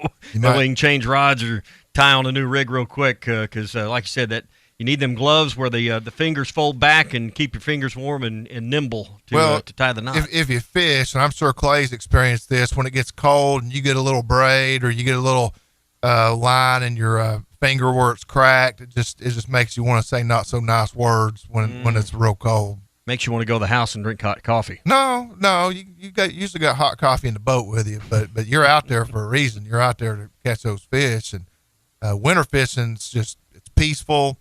It's a time to slow down. The fish's metabolism slowed down. You need to just kind of slow down and be patient. And the fish are real pretty in these highland reservoirs. You see all their colors because the water gets so clear, and it's a great time to be out there if you like being by yourself. All right, so stop in, get either the Scottsboro swim baits or any of the stuff that Bruce was talking about this morning. Walmart, Bass Pro Shops, Academy, lurenet.com. You said Tackle Warehouse? Tackle Warehouse. That's coming on. And a lot of your favorite tackle shops, wherever you're listening this morning, it's going to have it there as well. And unlike Tennessee on 4th and 1 in overtime, Yum will help you get it over the goal line. So there you go.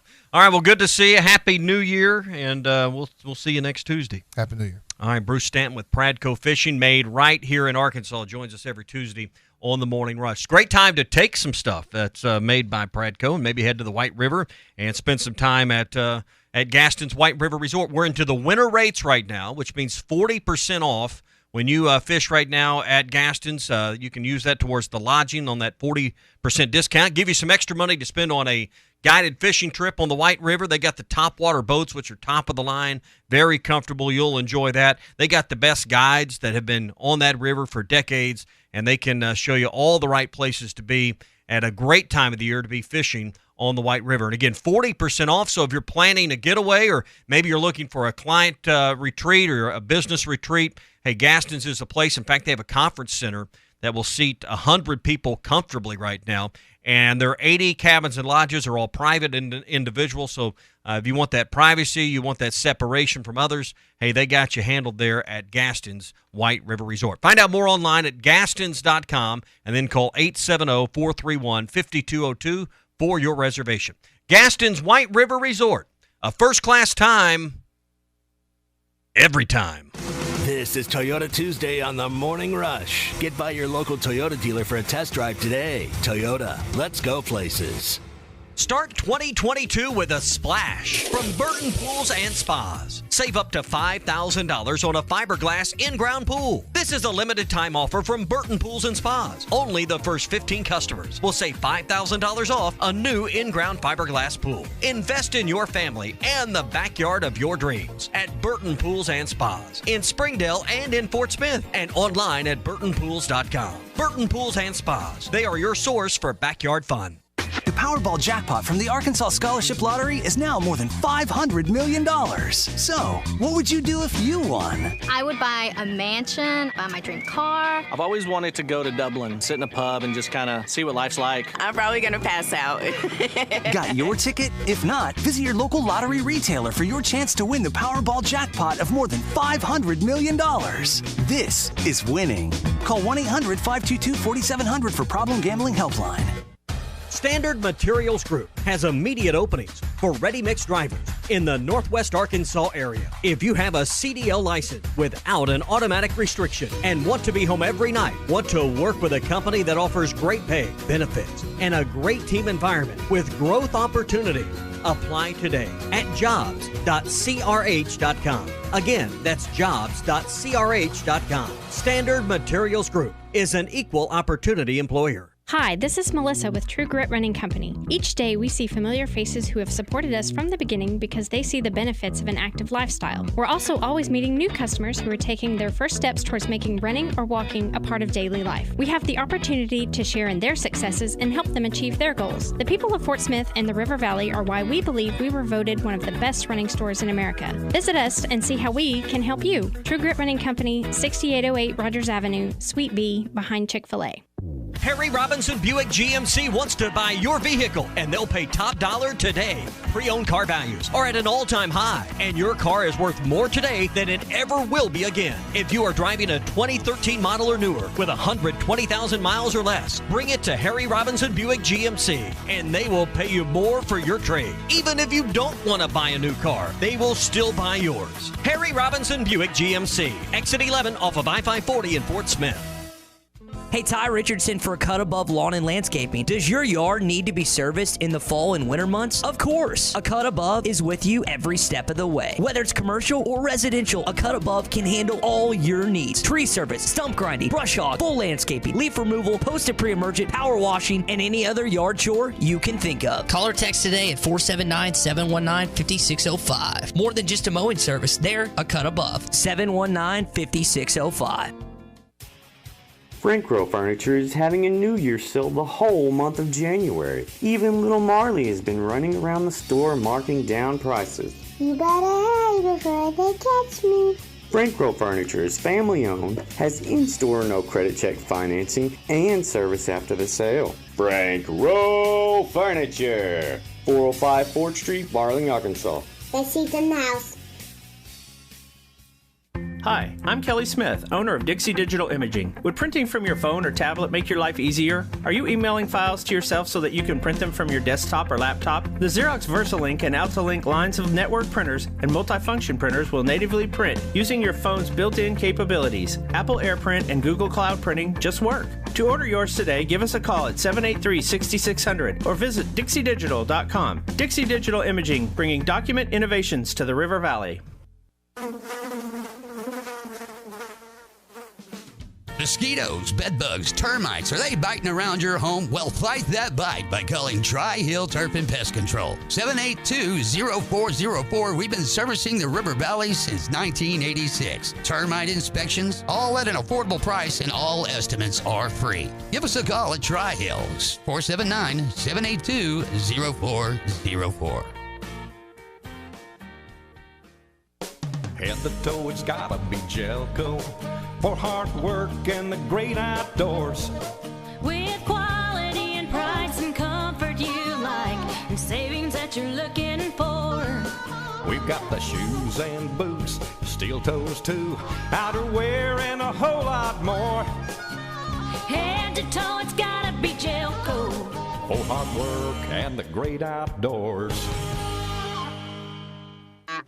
Doe's Eat Place, serving award-winning steaks, has now added lobster tail and salmon to the menu. You can also enjoy delicious appetizers along with your choice of drinks from the largest selection of wines, beer, and liquor in the River Valley. Doe's Eat Place is open Tuesday through Thursday 5 till 9 and Friday and Saturday 5 till 10. Reservations are recommended. Call 784-9111. That's 784-9111. Doe's Eat Place, 422 North 3rd Street, Fort Smith.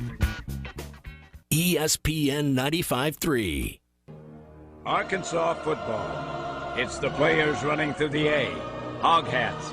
It's more than 70,000 fans calling Woo Pig Suey. Oh, yes, sir. Guys, I've got just one thing I want to say to you. Touchdown, Arkansas! Arkansas wins the national championship!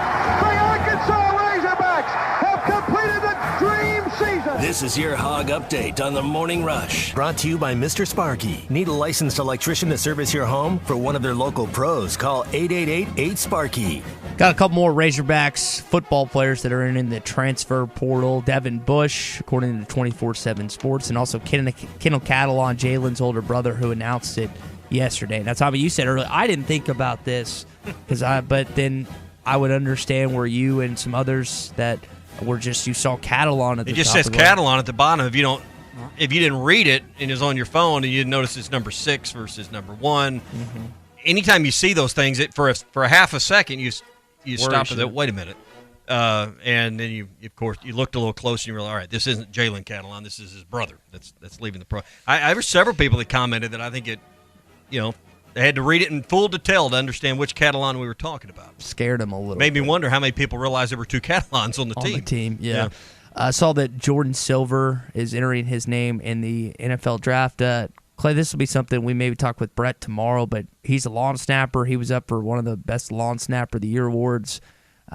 I couldn't tell you the analytics or the behind the scenes of how important he is, but maybe you can. What does Jordan Silver mean to this football team as a lawn snapper, and what will his presence not being here this next year be for this football team? Well, they recruited a long snapper, Eli Stein, and that he was in the class, so they knew this was coming. And he's solid, but I think they have found another one that's comparable, and it's it's as long as you find them, it's okay. Long snappers are not a guy you talk about until they're gone. Right now, you'll see, but it's I think that they've recruited, who they think is the number 1 long snapper in the country. That's what Scott Fountain does. He's a great recruiter, and he's got a special eye for special teams talent. Yeah. The last guy you want to know their name intimately is the long snapper, because if it's during the season, that means they've missed a snap that's probably went over someone's head. Yeah, we want to talk nicely about long snappers because we're gonna have Brett Good later in the week, right? Yeah, he'll be here tomorrow. But yeah. you don't want because if you remember one of those guys, it's never generally a good thing. Because what Brett told us, he screwed up in the 06 Bama game, right? Did he snap it over? Was it Skinner's head? I think that's what he said. I'd have to go back. I'm pretty sure. It was. I think that's what he did, and you got to remember Skinner's about 6'6", so that was that snap was similar to my 5-iron. I mean, it was just climbing as it went over his head. So, Brett, you're welcome, Brett, for Ty bringing that up. Yeah. Remember that was Ty, not me. Brett has brought it up on this very show. But you brought it up. It's okay for him to. It's not me. Yeah. Okay. Hopefully he doesn't. He can bring it up whenever he wants to, but for you to bring it up is, it's like that's a little asterisk over here by your name where he's concerned. I'll just add it to my bar tab, Clay. All right, Hunter Henry, I saw that the NFL put this out. He has 69 targets this year, 0 drops for the former Razorback. Didn't know that, but that's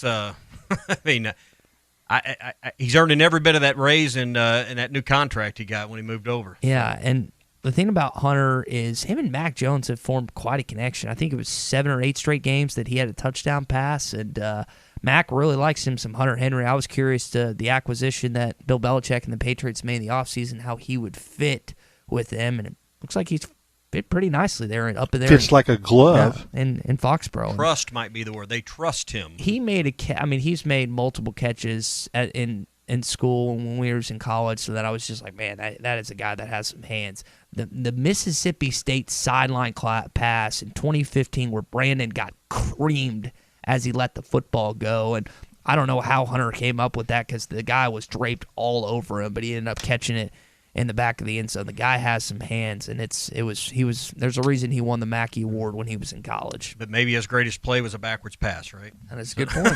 Swan intervention, 2015. The Henry Heave. So. Yeah. JD Note, a lot of you have been asking, hey, is he going to play tonight against Vanderbilt? Here's Eric Musselman yesterday on his status. Yeah, JD is he's practiced a little bit, probably a game time decision just based on his, his wind and not being able to fully practice. So I would say, Bob, see how shoot around goes tomorrow and see how he's feeling as well. We saw Arkansas's offense struggle in the second half against Mississippi State at Hump. Now, let's say this, they've struggled a lot of different times in that basketball arena, but really offensively just couldn't find any rhythm, couldn't get anything going.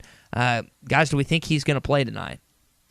I think he'll play. I mean, it's the translation that I heard from Eric Musselman is, yeah, he's playing, Bob. Yeah. That's not exactly what he said, but that's the translation I got.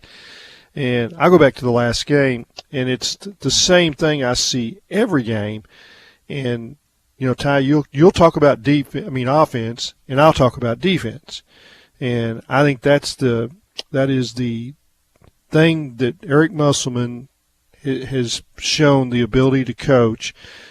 Every team in the college level, his teams have played great defense. They're not right now. They cannot stop the dribble drive, and that leads to all sorts of problems. It's the reason why the three-point shooter is open, because they're leaving their men to help defense when they to protect the rim. And until they stop the dribble drive, they will have all sorts of problems. People forget last year's team. Everyone wants to talk about what they were able to do on offense, but they were a top 25 defensive team as well. And you had guys like Jalen Tate and Justin Smith, which, by the way, Justin just got added to the Raptors G League, so congrats to him. That was a big part, and, man, they have sorely missed Uncle Tate and Justin this season. Pay attention to the shot clock. See how many times Arkansas can force a team to take a desperation shot or just take their shot in the last 5 seconds of a shot clock. So I don't know if they keep that advanced stat. I'm sure someone on the staff does, but that's one thing you need to see more of is teams not with good looks for the first 25 or on an offensive rebound 15 seconds of the possession in the front court and forced to make a bad decision at the end of the possession. That's what we need to see more of. By the way, to do that, you got to stop the ball. Yep. Arkansas opens up as a 7-point favorite tonight, and you also probably want to know about the status of Kamani Johnson. Kamani's back with the team. He's on a day-to-day situation, and he said he'll leave it at that, but he's practiced in the last day or so. What's the old phrase? Aren't we all day-to-day, though? Seems like it. That's going to do it for your Hog Update, brought to you by Mr. Sparky. You don't have to put up with any malarkey. Call 888-8-SPARKY. And Brett reminds me it was Texas in 2004, not Alabama in At least it wasn't an important game then. Well, that day-to-day comment, I hope Ty's day-to-day. From a health standpoint, Clay? I don't think. No, I'm just talking about job From a security. job standpoint. Oh, that's better. Just wishing I get fired from my place of employment. Well, how would I eat? No, Clay? I don't want you to get fired. I just want you to find a different job. Over the break, Clay sent me some welding thing.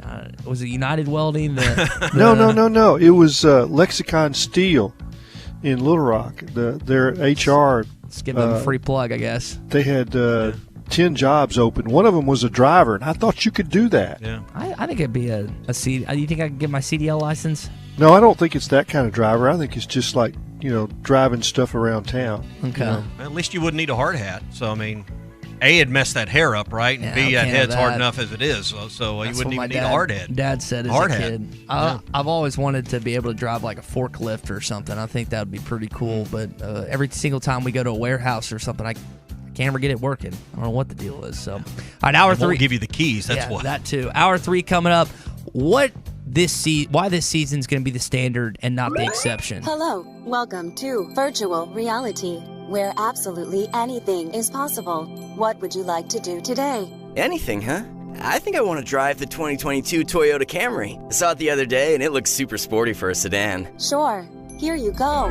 Wow, V6, 301 horsepower, but it's still such a smooth ride. Would you like to drive it in the clouds? Again, here, anything is possible. No, roads are great, thanks. Wow, look at this panoramic moonroof. I feel like you are not understanding virtual reality. Maybe you would like to ride a dinosaur now, or a unicorn, or a dino unicorn that talks. Hello, I'm Daryl, the virtual reality dino corn. Take a ride on me. No thanks, Daryl. I'm good with the Camry. Oh, okay. Make the 2022 Toyota Camry an actual reality by visiting your local Toyota dealer today. Toyota, let's go places. See packages and options at toyota.com for feature availability. This is Bruce Stanton, Vice President and General Manager of Pradco Fishing in Fort Smith. Our #1 volume lure out of our 20 fishing brands is the Bobby Garland Baby Shad. We make them by the millions in our facility in Fort Smith, and the Baby Shad is without a doubt the #1 soft plastic crappie lure in the U.S. Fish it on a light jig head or underneath a float, and you'll find it's as productive as live bait. Available at Walmart, Bass Pro Shops, Academy, LureNet.com, and tackle stores all over the place. The Bobby Garland Baby Shad. Tommy Kraft for the Fenceman. If you've always wanted powered automatic gates at your home or business, but you didn't know who to call, let me tell you about the Fenceman. 479-782-3936. The Fenceman does it all. Custom wrought iron installations, automatic gates, even controlled access systems, and lots more. Ask about 18-month, same as cash financing with approved credit. For your custom fence and gate needs, call the Fenceman. 479-782-3936. The Fenceman. He ain't afraid of no work. Reliable high-speed internet is available to rural Johnson County. Arkansas Valley Electric members in Oark, Ozone, Lake Ludwig, Mount Vernon, Harmony, and other areas north and west of Clarksville can sign up now for fiber internet, TV, and phone service starting at $49.95 a month. Call 1-833-4WAVE-RC or go online to signup.waveruralconnect.com.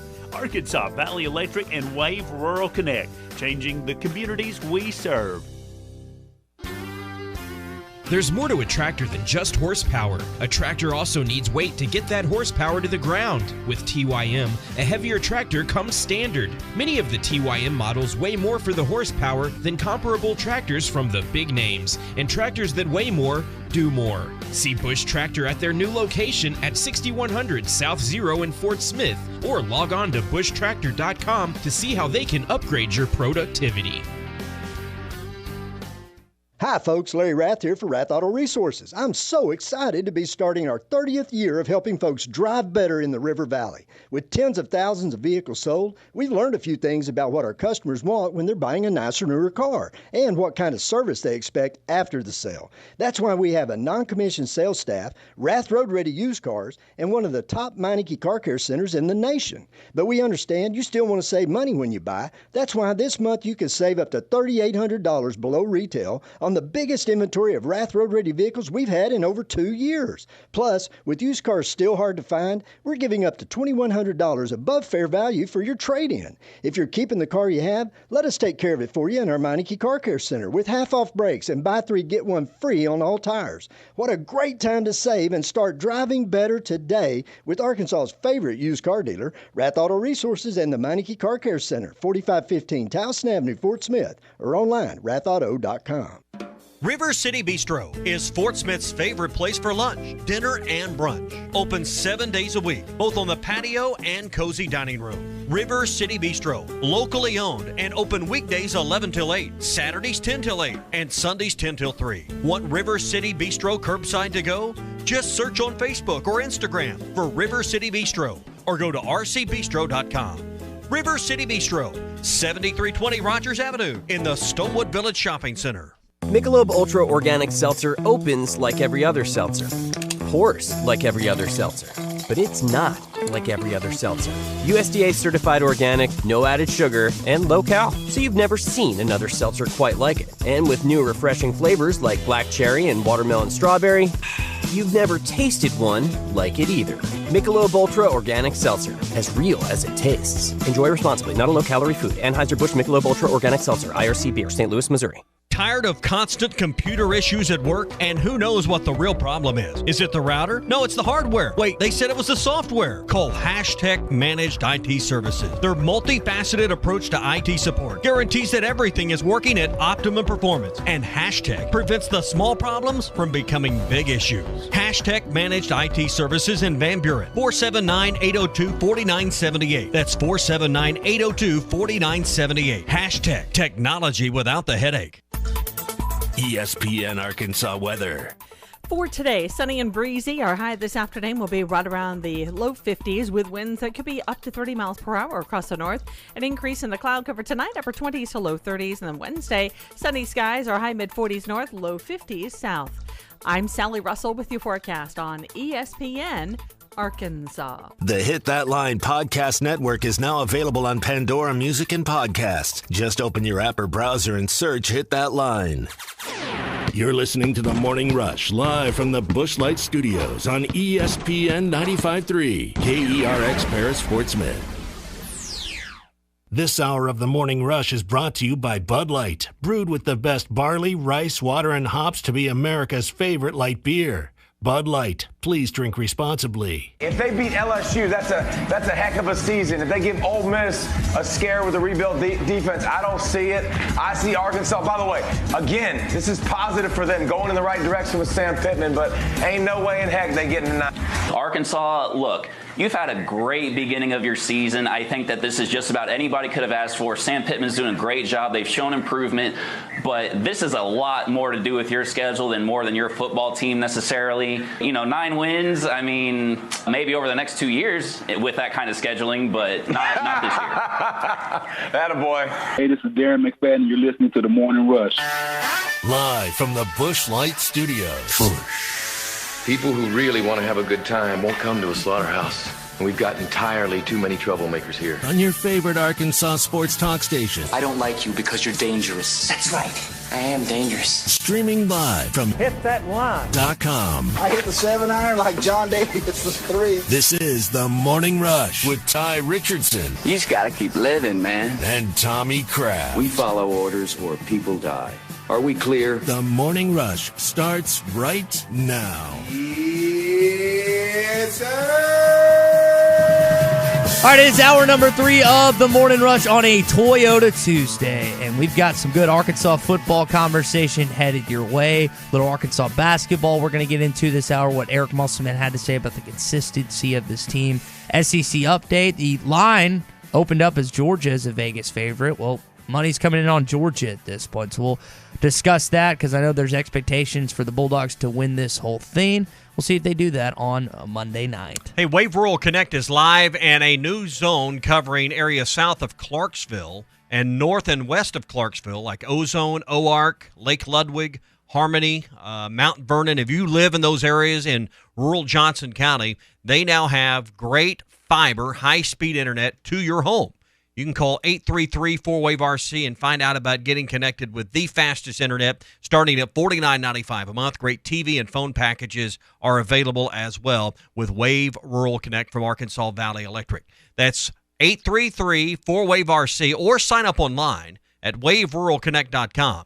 That's waveruralconnect.com. Arkansas Valley Electric and Wave Rural Connect, changing the communities they serve. So I always read about 15 to 20 websites before every show, national, Arkansas, kind of go all over the place. And one of the things I stumbled upon yesterday was a question Clay asked about who's the most valuable super senior on the Whole Hog Sports message boards. And he brought up a good point because I think most people wouldn't initially go to this guy, but he at least asked, what about Myron Cunningham? So you think about the super seniors on this team.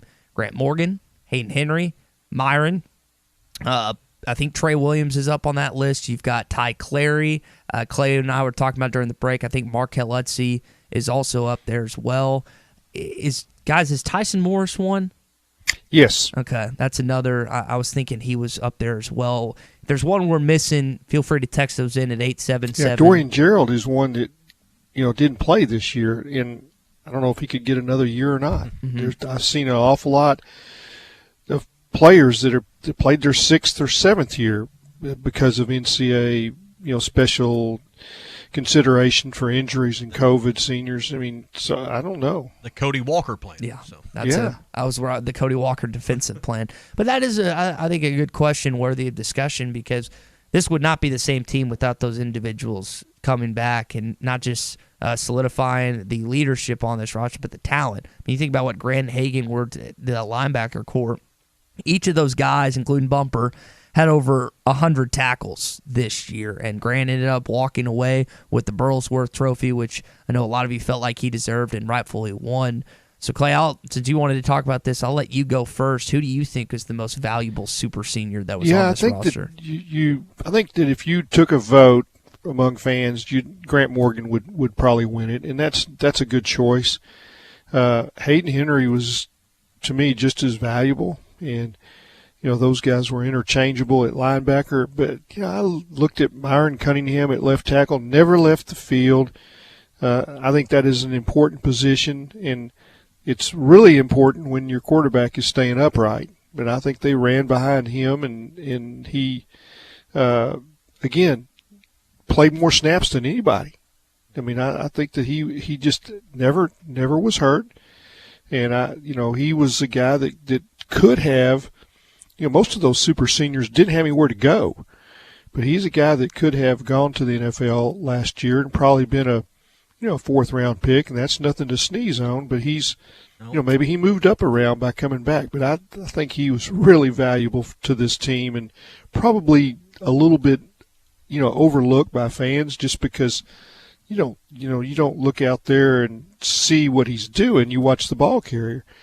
I watched in the bowl, and he really, I think both tackles in the third quarter were just terrific. And go a little further on the importance in this offense with a running RPO-based offense where your quarterback's going to read that in, what the left tackle's job is and how important it is, because when you're going to the left, that's one area is reading how that tackle occupies the end or whoever's coming up on that outside is so critical to how that play is going to go, Clay. Yeah, he's setting the edge, and so much of those quarterback and dive plays are just inside of him, and they're optioning the guy inside of him, and he's releasing, and he's just sealing. And I think that's both sides, I thought, really played well in the third quarter when that's when they decided this is what we're going to do.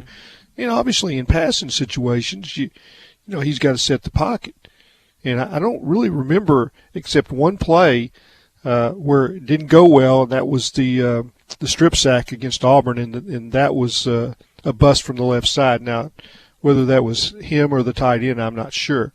But it's he was consistent, and I think he'll be drafted this year. And I think that he was probably maybe undervalued by the fans a little bit. Well, and if anyone got the most out of an extra year, it was probably Cunningham. I think we'll know in April, but he probably got more out of it in draft value than anyone else on that list this morning.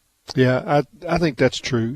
But I think if you asked the fans, they would probably vote for Grant, and I probably would too, but I think Cunningham deserves a little bit of run. I guess that's my point. I mean, you brought up Henry. What, he ended up with 100 tackles this year? 100 something. Yeah, I think he had more sacks than the other guys too, as far as the linebackers. But it's hard to separate one from the other. They're like the three amigos. You got them all. Well, you had 3 starters for 2 spots is what you had. Hayden played out of his mind in the Texas game. I remember some of the hits and some of the plays he made, and he just played like a man possessed. I bet he got a little pep talk from Mark before he headed in that game, because I know that he said heading into his dad hated Texas. So I think he wanted to make somebody cry in that game, right? I would guess that would be up there. So the good thing is you had a bunch of them come back. Now I would ask to go off that. There's a chance you're going to have some more super seniors. You're already seeing it with some of these guys announcing, given the opportunity of another year that they're coming back. We're kind of waiting on Bumper Pool and Joe Fouché. Those are kind of the big names as it stands right now. Some guys are leaving, and Jalen Catalon's not a super senior, but his presence being back, that's basically getting a 5-star on campus once again. Why? Explain to me, you and Clay, Tommy, why this is going to be the standard of what Arkansas football is, and this was not just a blimp. This was not an anomaly. This was not the exception. This is what Sam Pittman is going to set forth from here on out. Yeah. Explain why we're trending that way. I think we've seen the blueprint on being physical. Now, I think there's some things about this year that we'll look back on because of the COVID years, because of the scholarship numbers, because of some things that were allowed due to the COVID year that were an anomaly for this year. And we just walked through a main conversation with that with some guys that otherwise would not have been with you. So it was critical to Sam's second year. But to me, you've seen the blueprint of how you want to be offensively and really how you want to be at the line of scrimmage, both sides of the ball. I think having 4 of the 5 offensive linemen back next year, Clay, is just going to further that in recruiting, further that in development of these players. You're going to get to a point where you have a true succession plan, I think, on the offensive line. I don't know if you're there yet with the defensive line, but the portal can help. But why it can be sustained, why it's going to be successful, Clay, I think it's because you're going to build a succession plan based on what happened this year at your lines of scrimmage. Yeah, I think that's right. I mean, I think it's the culture, it's the way they practice, it's the toughness, the blue-collar tag that they all seem to embrace, and they like playing for these coaches. There's a lot of trust. I talked to Hunter Yurachek after the game, and he, that was what he mentioned, that there was talk in the interview room about, the trust and the way the three linebackers, like each other, and we just talked about that. But he said that's the way it is all across this team, and that starts from the top, the trust that the players have in Sam, and Sam flips that around, and he trusts the players, and they seem to do what their coaches ask them to do.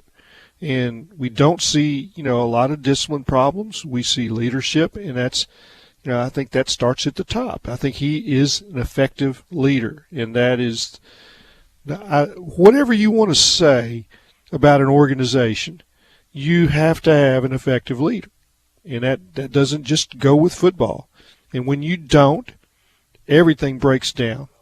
And he's able to hire coaches, and then lead.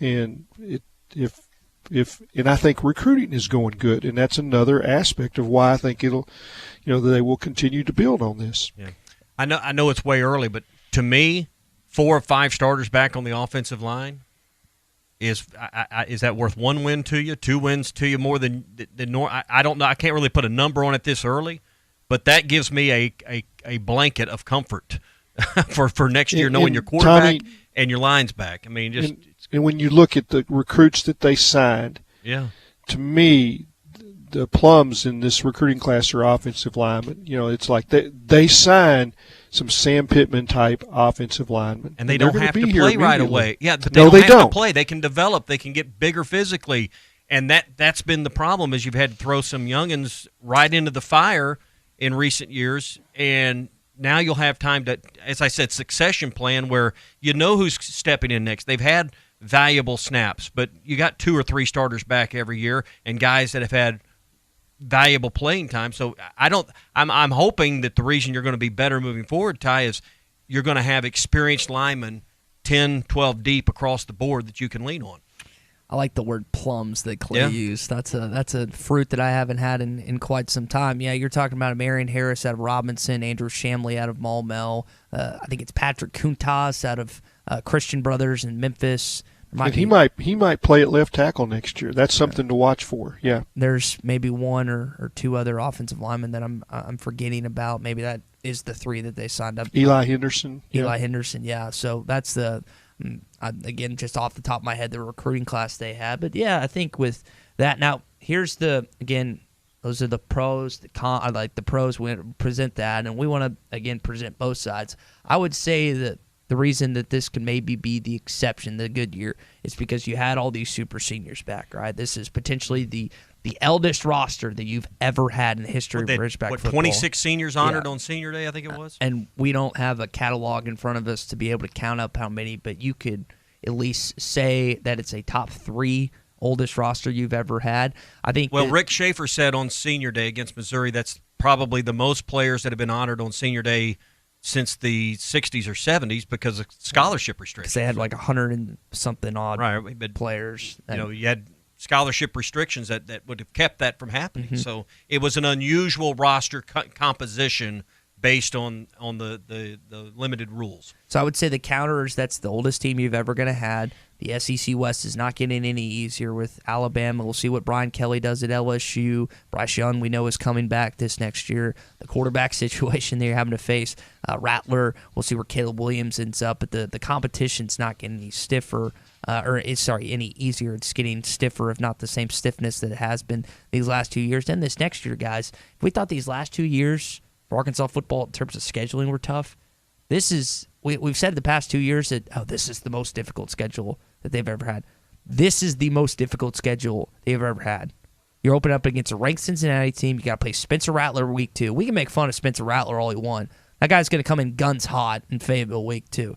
South Carolina as a program's on the rise. Yes, Shane Beamer has done a good job. They win the the Duke's Bowl over North Carolina, and he gets the mayonnaise pulled on him. You've got to take on a Texas A&M. Hitting in the head with that thing too. Yeah, be more careful about that. You've got to take on a Texas A&M team that has pulled in the #1 recruiting class, and we make Aggie jokes here all we want. You've got one win against them since 2012, and it was still this lead past the year. all-time series. Yeah, which is pretty crazy to think about. Then you have to play Alabama and Bryce Young, who I assume for all intents and purposes is going to play next year. We'll see if Brian Kelly gets the thing down at LSU going. You've also going to take on Liberty and Hugh Freeze. No Malik Willis, but he's still going to have a good offense, I would suspect. Bobby Petrino, I think he would want something to say about the game that they play in Fayetteville. That's the easiest game on your schedule, though, FCS program. Yeah. Well, you got Missouri. I don't think Missouri's going to be that good next year, so maybe that's one. The other non-conference, got to go to Provo, take on BYU this next year. I mean, these games next season, and you get LSU at home, you get Ole Miss at home, no Matt Corral. We'll see if Caleb Williams ends up there. You don't have to play Georgia this year, which is nice because you had to play them back-to-back years. But, guys, this next year, it's tough. So I would say that's this is the maybe the exception to what you did this year is just the brutality of this league. You ran through all those things, and we did not, none of us, talk about the reason why Arkansas will be good next year, and that's KJ Jefferson. Exactly. So. I mean, he will not be the preseason All-SEC quarterback. That'll be Bryce Young, but he might be second team. Yeah. You tell me who you'd put ahead of him. I don't think anybody. He's going to be battling I mean, the Mississippi State quarterback's got all those numbers. I'd rather have KJ. Yeah, he's going to be battling Will Rogers, like you just said, Hendon Hooker at Tennessee, and Rattler just because of his name at South Carolina. Those are the names he's going to be battling with. Now, I think everyone listening right now, the only quarterback, I mean, is that fair? The only quarterback that you would probably take over KJ is Bryce Young? And you love KJ, but Bryce Young's a better player. Well, he's the Heisman Trophy winner. How good would KJ be with the pieces that are around Bryce Young, too? Yeah. But it's not just that you've got KJ. I think we're pretty sure that Kendall Briles is will be back. So you've got continued development at quarterback with that relationship. And I like both Hornsby and Coley. And I think Coley had real good practices for the bowl workouts. We hadn't seen him this year. I liked him in the spring. So I think the quarterback situation at Arkansas with a great quarterback coach and offensive coordinator is, that's solid. And I'll flip it around to the other side. Stability with the defensive staff and Barry Odom. And you say, well, why is it going to continue? That's why. No, and back to the offense. This will be the first time in how many years, Clay, we don't have a big question mark around the offensive line going in, out of spring and into it's August. Suddenly become a strength. Yeah, so now the question marks on offense would be tight end or wide receiver because quarterback obviously good, running back right. You're good. I mean, I would probably lean tight end more than wide receiver as far as getting settled there with someone on the caliber of what you're used to. Yeah, and I think tight end is going to settle out, over the course of the next couple of years because it sure looks like they're going to recruit, 4 stars. They got 2 coming in this class, 2 coming in the next class. Dow Loggins has proven to be an effective recruiter, which that was the thing we wondered about. Yeah. Is Kern Clay? We didn't mention him. Was he a super senior? He was. Okay. Yeah, there's another one. There's another one. And he had a good year. Yeah. He was solid. There was a little blip right in the middle of the season where he dropped a couple of passes. Maybe he didn't play well against Texas A&M. I think this coaching staff should get a lot of credit. And I don't have the number in front of me, but the third quarter was a blowout quarter almost all year. I mean, it was, 17-3 against Texas or something like it, 17-7. It was, it was good against, 17-0, 17-0 in the third quarter against Penn State. It was a quarter where they made a lot of hay all year, and you have to say that they did a good job at halftime making adjustments, and that's a critical aspect of coaching. I remember you saying that Bobby Petrino, Tommy, was the best in-game adjustments coach you've ever seen, and that you saw certain comparisons with this football team this year when they'd come out of the half and they'd come out fired. You've got the score in front of you. I just pulled up the season stats. In the third quarter, Arkansas outscored its opponent 122-68 in the third quarter. To the other point, the opponents outscored Arkansas in the second quarter, 105-96, close. But Arkansas was that was the only quarter of the four that Arkansas did not outscore its opponents. Yeah, last year it was flipped the other way. Mm-hmm. They did not win the third quarter. The one exception was Tennessee, where I think they scored 24 in the third quarter against Tennessee. But they really won the third quarter this year in a lot of big games. Basically doubling their opponents at 122-68 in point production. So, and I thought the bowl game was another example of that, where second quarter didn't go well, much like the stat sheet says, and then Arkansas comes out and just road grades them in the third quarter and just ran it down their throats. Mm-hmm. The only criticism, at times you got a little cute with some play calling, but you went right back to your bread and butter, and it worked every time for a first down or a touchdown. Curious how much pushback Kendall Briles gets this year, because he got some from fans this year, and I thought he did a great job with KJ Jefferson. KJ Jefferson is not the same quarterback this season without the development of Kendall Briles, and I think he would tell you that. And for another season under Coach Briles, what does KJ progress into? We saw him take a incredible leap from what he was at the beginning of the season towards the end, especially in November when he was completing, I think, 76, 77% of his passes, something insane. What does it look like now in 2022? No Treylon Burks, but he did have some offensive pieces. How good can he be? There's a really good chance he's second-team All-SEC. We're just going to have to wait and see. 242 days out from Arkansas's first game against Cincinnati. That seems like a lifetime. Before you know it, spring ball will be here. Before you know, SEC Media Days will be here. Before you know, Arkansas will be stepping back on that field once again. Hey, are you building a home, whether you're the contractor or the homeowner, and you're running into some snags and you need some help? Call our friends Kevin Hickey or Brad Hull. Whether you're the homeowner or the contractor, it could be late payments, changes in plans, contractors not showing up. It may result in both parties being at odds. You need the help of Kevin Hickey and Brad Hull. 479-434-2414 in the River Valley, 802-6560 in Northwest Arkansas, and find out more online at artriallawyers.com. This is Toyota Tuesday on the Morning Rush. Get by your local Toyota dealer for a test drive today. Toyota, let's go places. Hello, welcome to Virtual Reality, where absolutely anything is possible. What would you like to do today? Anything, huh?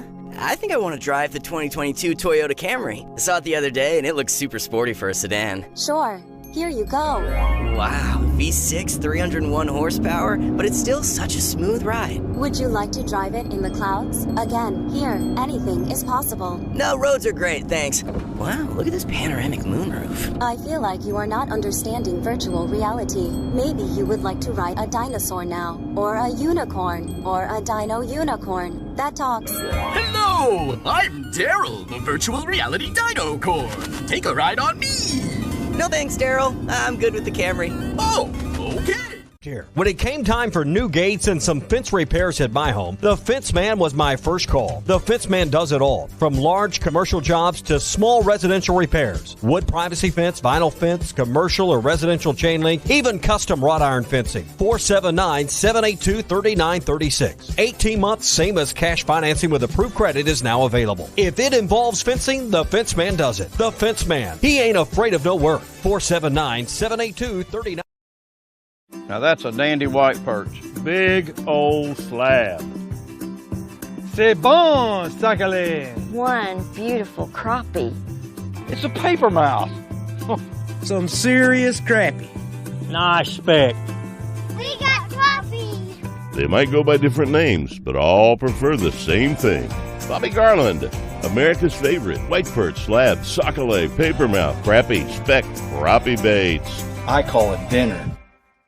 Do you know the difference between admission and confession? Admission is acknowledging the truth of something. Confession is a formal statement agreeing that you're guilty. Greg Allman admitted he's no angel, but that doesn't mean he confessed his guilt before God. Romans 10:10 says, one believes and is justified, and with the mouth one confesses and is saved. Confess to God that Jesus died in your guilty place, and then you'll receive His amazing grace. I'm Pastor Heath from Woodland. Pray about it.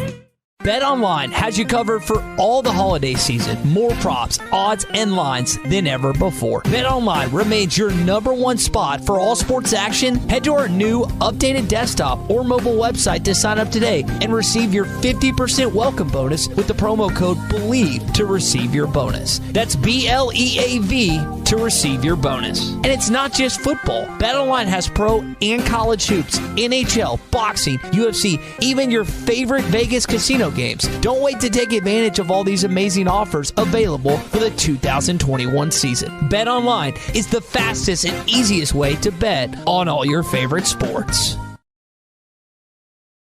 With your favorite team, Wheels has the right RV to help you enjoy fall in the natural state. And at Wheels RV, every new unit comes with a lifetime warranty. So get out to Wheels and see why they were voted best RV dealership in Northwest Arkansas. Wheels RV, 5 miles west of exit 72 off I-49 in Springdale. Seek, explore, discover with Wheels RV. Don't you just hate that? Sitting in a tire store waiting room while your car's being serviced? That's the last place you need to be with work and kids and the 10 million things you need to be doing.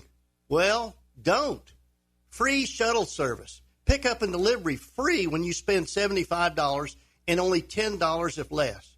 Jody'sAuto.com will make your life easier. Hi, Kim Bircher. 3 locations, 1 in Van Buren and 2 in Fort Smith. One stop. We do everything. So you don't have to go from place to place for tires or service or repairs or maintenance. We are local. 37 years and voted best of the best time and time again. We will pick up and deliver or shuttle you, so you don't have to waste your time. Honesty and customer service is always our #1 goal. We will make your life much easier at Jody'sAuto.com, JODYS Auto.com. Elite Roofing is a locally owned roofing contractor. If you're building a new home or maybe need a new roof on your existing home, Elite Roofing can take care of you. Elite Roofing is known for their dependability and reliability. Just ask any of their satisfied customers. They are licensed and insured, and references are available upon request. If you need a roof, call your local roofing contractors. Elite Roofing, 478-8668. That's 478-8668. Elite Roofing, 478-8668. Harry Robinson Buick GMC is the River Valley's truck superstore. No one has a bigger selection of new and pre-owned trucks. If you need a regular cab work truck, Harry has them, and the biggest selection you'll find anywhere. Over 60 full-size pre-owned trucks are in stock now, and over 250 pre-owned vehicles are on the lot. And for the first time in 90 days, new 2021 trucks are on the ground. When the other dealers don't have it, Harry does. The area's truck superstore, Harry Robinson Buick GMC, exit 11 off of I-540 in Fort Smith. ESPN 95.3.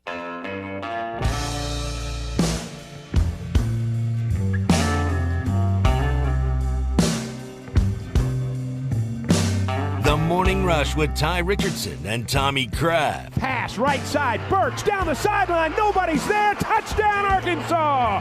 20 yards, he got a touchdown block on the far side, Quinn, and it was easy after that. Just say, Alexa, play ESPN Arkansas. ESPN Arkansas from TuneIn.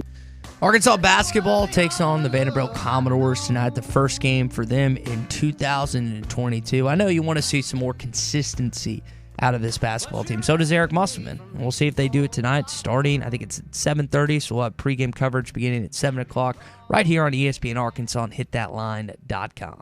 You know, we were talking earlier about National Spaghetti Day. You ever had barbecue spaghetti it's in fantastic. Memphis? They don't have that at Arts. I was going to tell you about Arts Barbecue. They don't have that. Maybe they should try that on National Spaghetti Day. But I'll tell you what they do have, a lot of grilled options right now and a lot of items you might choose if you're trying to watch what you're eating this time of the year. Don't rule out Arts. They got great lean meats and great smoked chicken and grilled chicken that they got on the menu as well. Great salads and, of course, great vegetable sides as well. So if you're thinking about, kind of taking it a little easy here to start the year, keeping up with those New Year's resolutions, Arts Barbecue has great smoked and grilled chicken items on the menu with great vegetables to go along with that.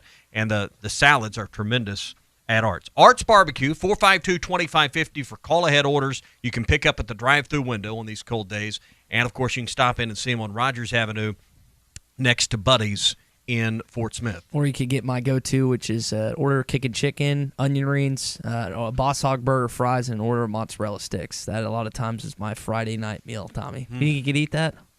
Yeah, in about 3 days. 3 days. Or okay. with my entire family, It's not so low. It's going to be a sad day when my metabolism goes to you-know-where. All right, so this game tonight, Scottie Pippen Jr., yes, the son of Scottie Pippen, he's leading the SEC by 0.1 points over J.D. Note. He's going to be the main guy you need to stop tonight. And what also, again, what I was talking about with consistency, you want to see it. And so does Eric Musselman. He touched on that yesterday. Yeah, I think with Stanley and with a lot of guys, it's consistency. I think that, as a coach and a coaching staff, you want to walk into a locker room pregame and kind of know what you can pencil in both offensively and defensively. And right now, through our, first X amount of games, the consistency from player to player has not been there, which makes it difficult on a rotation. It makes it difficult on teammates to know what you're going to get from a nightly basis. So that's not any one particular play at all, Curtis. I think that, that's kind of been across the board right now with our roster. I don't know what this team's going to do this upcoming regular season when they really are, again, in the brunt of conference play. Got one non-conference game remaining into the month against West Virginia. But, guys, Vanderbilt, I don't think is going to end up in the top half of the SEC. You were kind of talking it during the break time. It'd be a real bummer if you started 0-2 and barbecue in this conference, especially with a home loss to a team that you've beaten 7 times and 11 of your last 12. I mean, I think we've been talking about pushing away and not hitting the panic button, but the recent trend isn't good. Clay, I think if you lose at home to Vanderbilt, it might be time to go ahead and sound the alarm. Well, I think the head coach has been trying to sound the alarm for a while. I've been listening to his press conferences, and he hasn't been very happy. I would imagine that he is almost a permanent resident this year in the pool house. I don't. I think that he's watched every tape a million times. He's dissected it. He's trying to find the pieces to put together and trying to find the leadership. He's probed this team. I mean, it is. And he hadn't got it going yet. And, we all just assume that he has the magic and you can take all these parts each year and mix it up and find the recipe and it'll turn out like last year's team. But it's not that easy. And it's, we watch Kentucky bring in, a new group every year. And every once in a while it doesn't work. Last year it did not work. Will the phrase maybe be in our vocabulary or vernacular come March or April that live by the portal, die by the portal? I mean, sometimes you just don't bat 1,000 going in there.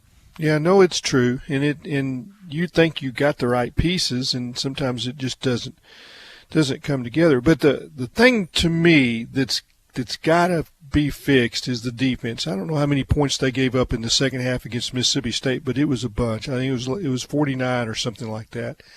They can't keep having halves like that in the SEC.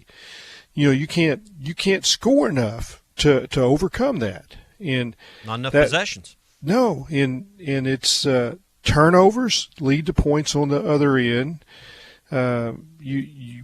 You see that happen. I mean, I thought the turnovers were a problem, and that's offense, but it's you don't even get a shot. So it's I watched the way they play defense tonight, and that will tell me if they're making progress.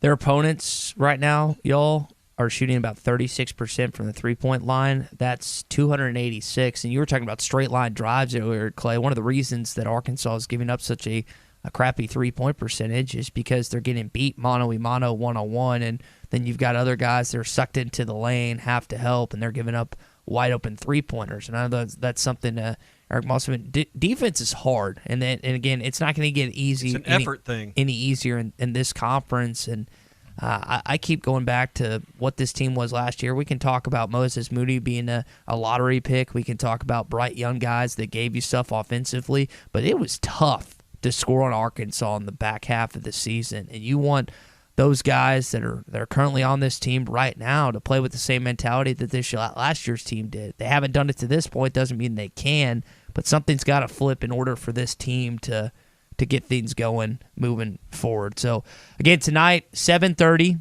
is the game start where you'll have tip-off between Vanderbilt and Arkansas. Pre-game coverage will be beginning at 6 o'clock. I'm really excited to get Arkansas basketball back going again for this new calendar year. I think that this team has a chance to be an NCAA tournament team. I think a lot of Arkansas fans still expect them to not just turn it around, but be an NCAA tournament team as well. It starts tonight against Scottie Pippen Jr.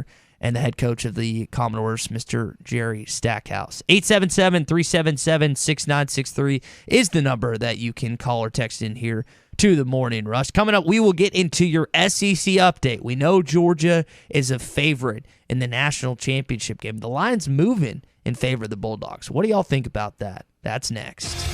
This is Toyota Tuesday on the Morning Rush. Get by your local Toyota dealer for a test drive today. Toyota, let's go places. Start 2022 with a splash from Burton Pools and Spas. Save up to $5,000 on a fiberglass in-ground pool. This is a limited time offer from Burton Pools and Spas. Only the first 15 customers will save $5,000 off a new in-ground fiberglass pool. Invest in your family and the backyard of your dreams at Burton Pools and Spas in Springdale and in Fort Smith, and online at burtonpools.com. Burton Pools and Spas. They are your source for backyard fun.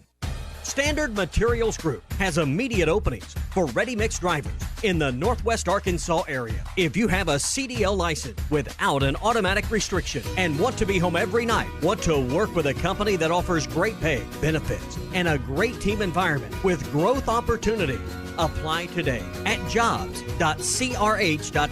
Again, that's jobs.crh.com. Standard Materials Group is an equal opportunity employer.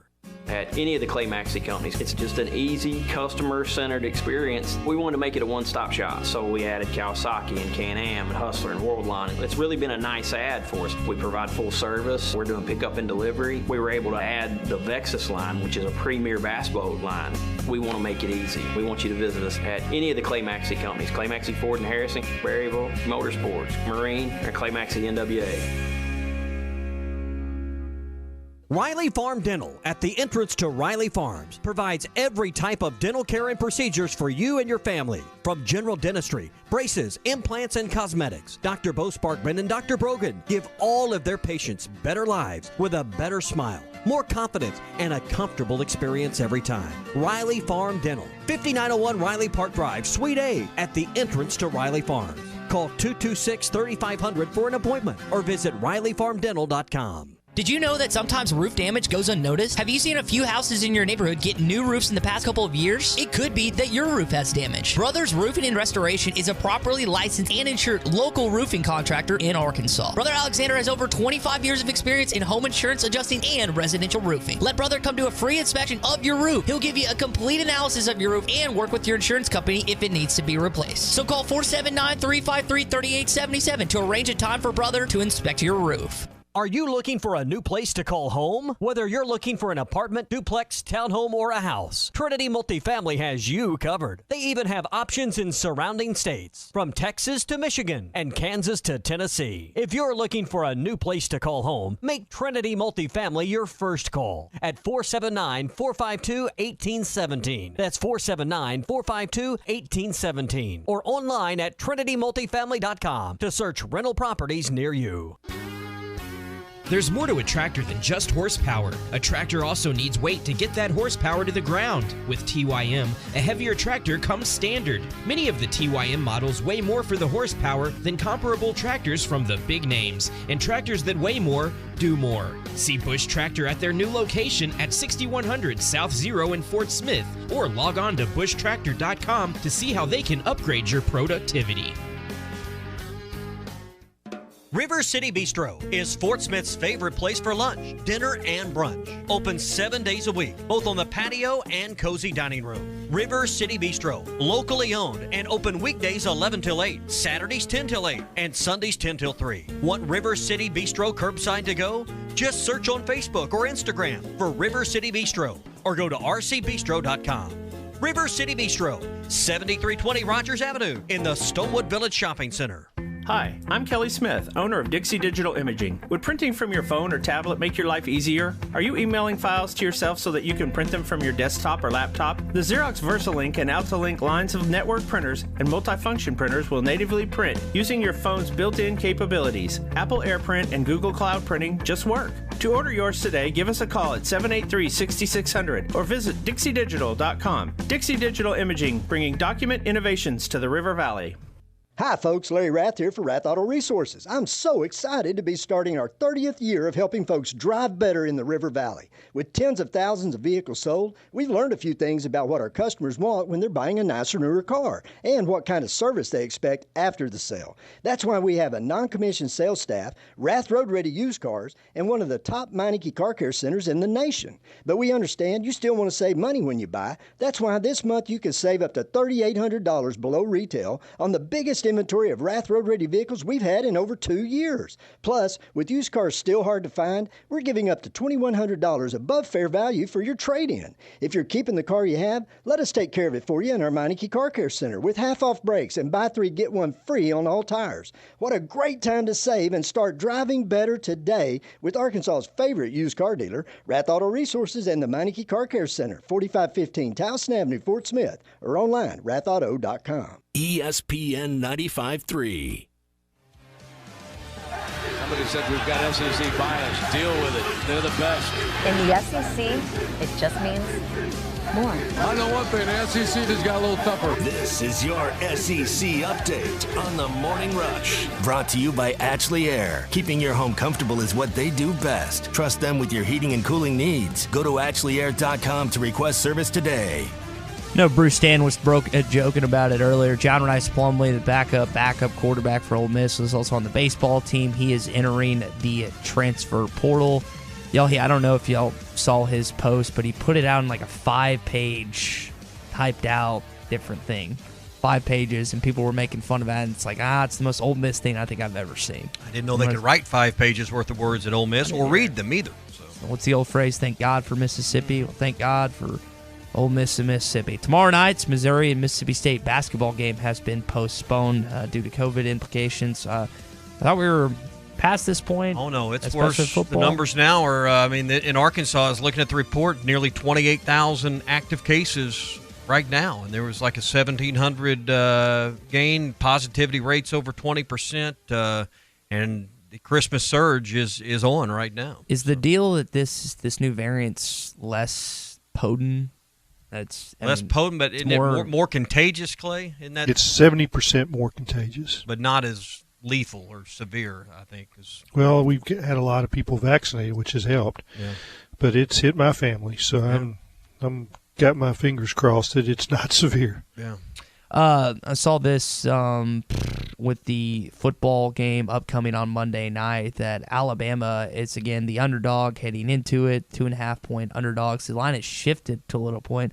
Now, Brian Robinson, Alabama running back, said that we feel like an underdog in going into every game. And I think that's a Nick Saban type of thing, that he somehow, some way makes them believe that they're an underdog even though they're not. And they come into each game with their mentality. Even when they're expected to win, they feel like the underdog. Guys, I was surprised. Clay, Tommy, and I talked about this yesterday. What did you think about Georgia as the betting favorite heading into the national championship? Well, I think that the bettors look like that you're not going to have a repeat. That it's hard to beat a team twice, and that was a blip. The way Georgia played is more against Michigan is more closely aligned with how they played all year.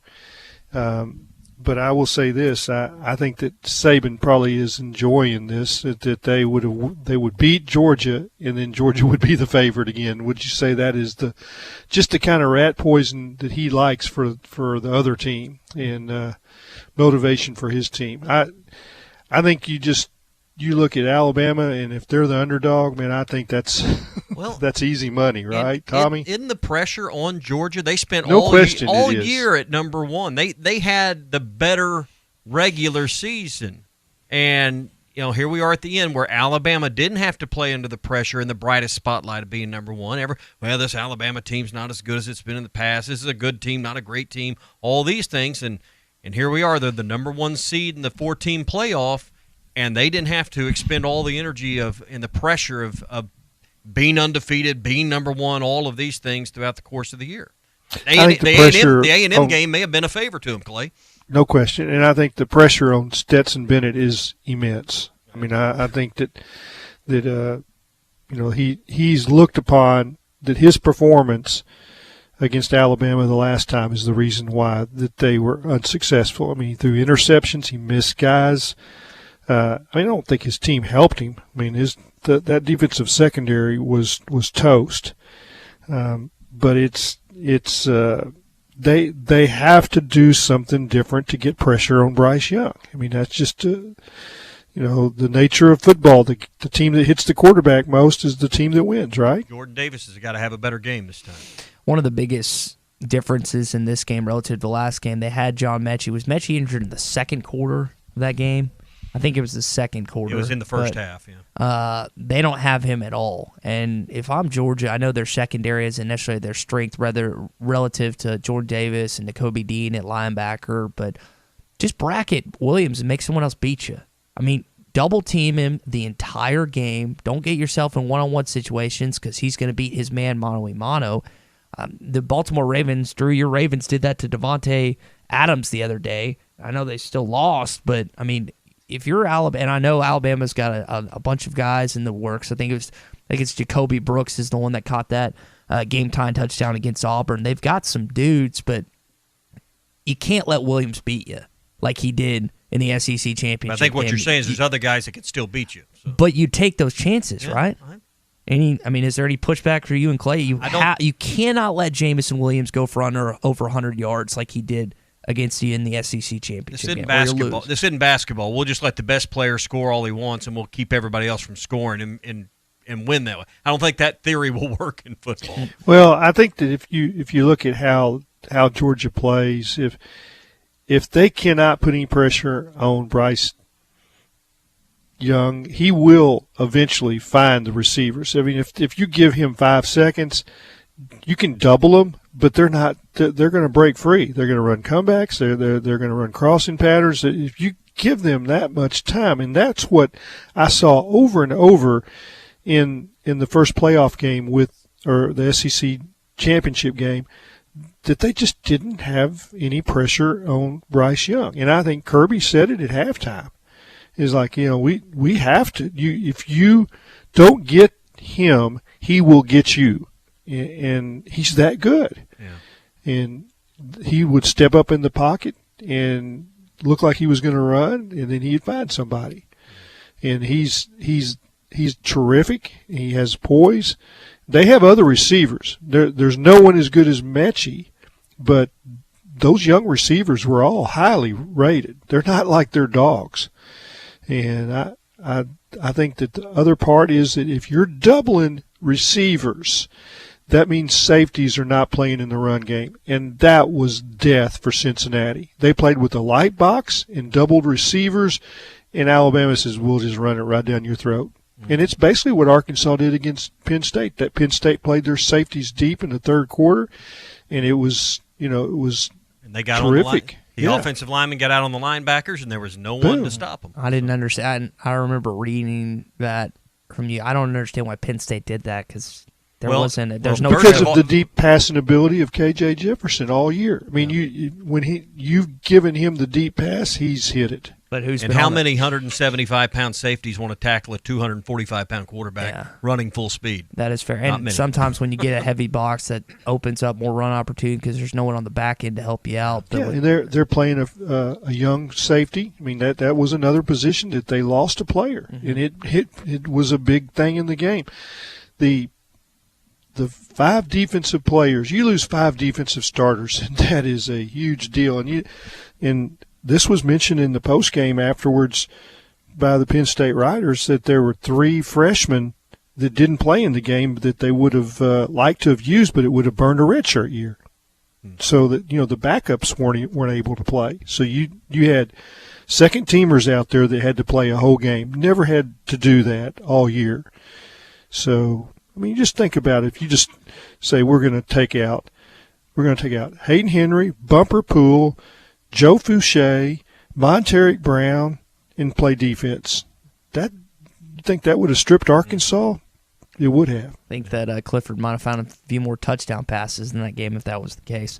According to John Bryce of FootballScoop.com, Jimbo Fisher is looking to highway DJ Durkin, the defensive coordinator for Ole Miss right now. I think Lane Kiffin was talking about that a little bit yesterday, but I'd forgotten. Both coordinators you'd lose. Yeah. Elko went to Duke, and I'd forgotten about that when I saw that news. I was like, what happened to Mike Elko? I was like, oh, yeah, he's a Duke Blue Devil head coach now, but that could be a position, a coordinator spot that Jimbo was to fill. We'll wait and see. I would think that being the DC at A&M would be a much more lucrative and easier and better opportunity than being the DC at Ole Miss, right? Seems like a step up, but and just better recruiting grounds immediately. Oh, yeah. At the doorstep of your campus. So I mean, I would think A&M would be a more lucrative opportunity you would want to look at. Speaking of Texas A&M, Mike Zimmer was asked about the opportunity of Kellen Mond playing the Vikings game this next week, and he had a pretty funny response. Do you think you want to get a look at Mond next week? Not particularly. Mike, why don't you want to get a look at him? I see him every day. Do you want to get a look at Mond next week? A look at him, coach? That's what I say about working with you, Ty. But you do it every day, though, Clay. I know. So what does that say? It's like I don't want to do it. I don't want to do it. I've seen it. I know what it's like. You do it for that paycheck, right? I like Tommy. There you go. But I heard that response yesterday, and if you're Kellen Mond and you're hearing that from your head coach, no, that's brutal. That kills you, right? I mean, it's like when Leach ripped into the kickers after the Mississippi State-Arkansas game. And that'll ruin a rookie's confidence quicker than a blitzing safety. Yeah. I heard that, and I don't particularly have just this love for Kellen Mond because of what he did to Arkansas. He beat him every time he played him, even though he didn't have his best games until the last one in College Station. Yeah, but when you know the coach doesn't believe in you and doesn't have your back and says it publicly. I mean, even if they just said it in a meeting room privately in front of your teammates, that's bad enough. If it's in a one-on-one conversation, that's bad enough. But to say it in a press conference, Clay, I don't know how you come back from that. Yeah, I think at that point you're thinking, well, what's my life going to be like after football? Waiver wire is what it's going to be after next week. So that's what it sure feels like. All right, that's your SEC update. It's brought to you by Ashley Air, proud sponsors of Razorback Athletics. Ashley Air, it's the one you want. Schedule your service appointment today at ashley.air.com. We were talking about National Spaghetti Day earlier. For all you food aficionados out there, if you want to go get you some spaghetti or make you some spaghetti, this is the day to do it. I've got some chicken sausage I'm going to use with some spinach and some onions and some tomatoes that I'm going to mix all together and make some spaghetti with some whole wheat pasta, so I can at least count it as healthy. But maybe grab some garlic bread and make it a little bit healthier. What is the go-to combo? Garlic bread's going to make it healthier? Well, and that's why I did the air quotes for those that are watching our video live stream. But what is the go-to? Is it spaghetti meat sauce, spaghetti mushrooms, spaghetti meatballs, spaghetti and garlic bread? What's the go-to combination with spaghetti? My wife's spaghetti with an authentic Italian recipe is my go-to. I've told her many times it's the reason I married her. So I mean, it is really, really good. So that, and then I like that it's amaretto or something. It's spicy spaghetti, and it's usually meatless. Yes, okay. It's a spicy sauce. So that's something like that. I had that a few times. It's really good. So what about you, Clay?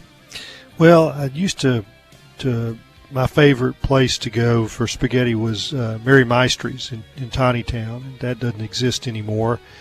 There's still some tiny town places where the spaghetti's pretty good, but spaghetti and meatballs, that was always terrific. And I figured you like the Venetian, so you get fried chicken and spaghetti. Well, that's tiny town. That's why I say there's a couple of places, Mama Z's. I haven't been in that area in a little bit, but there has always been a tradition of good spaghetti.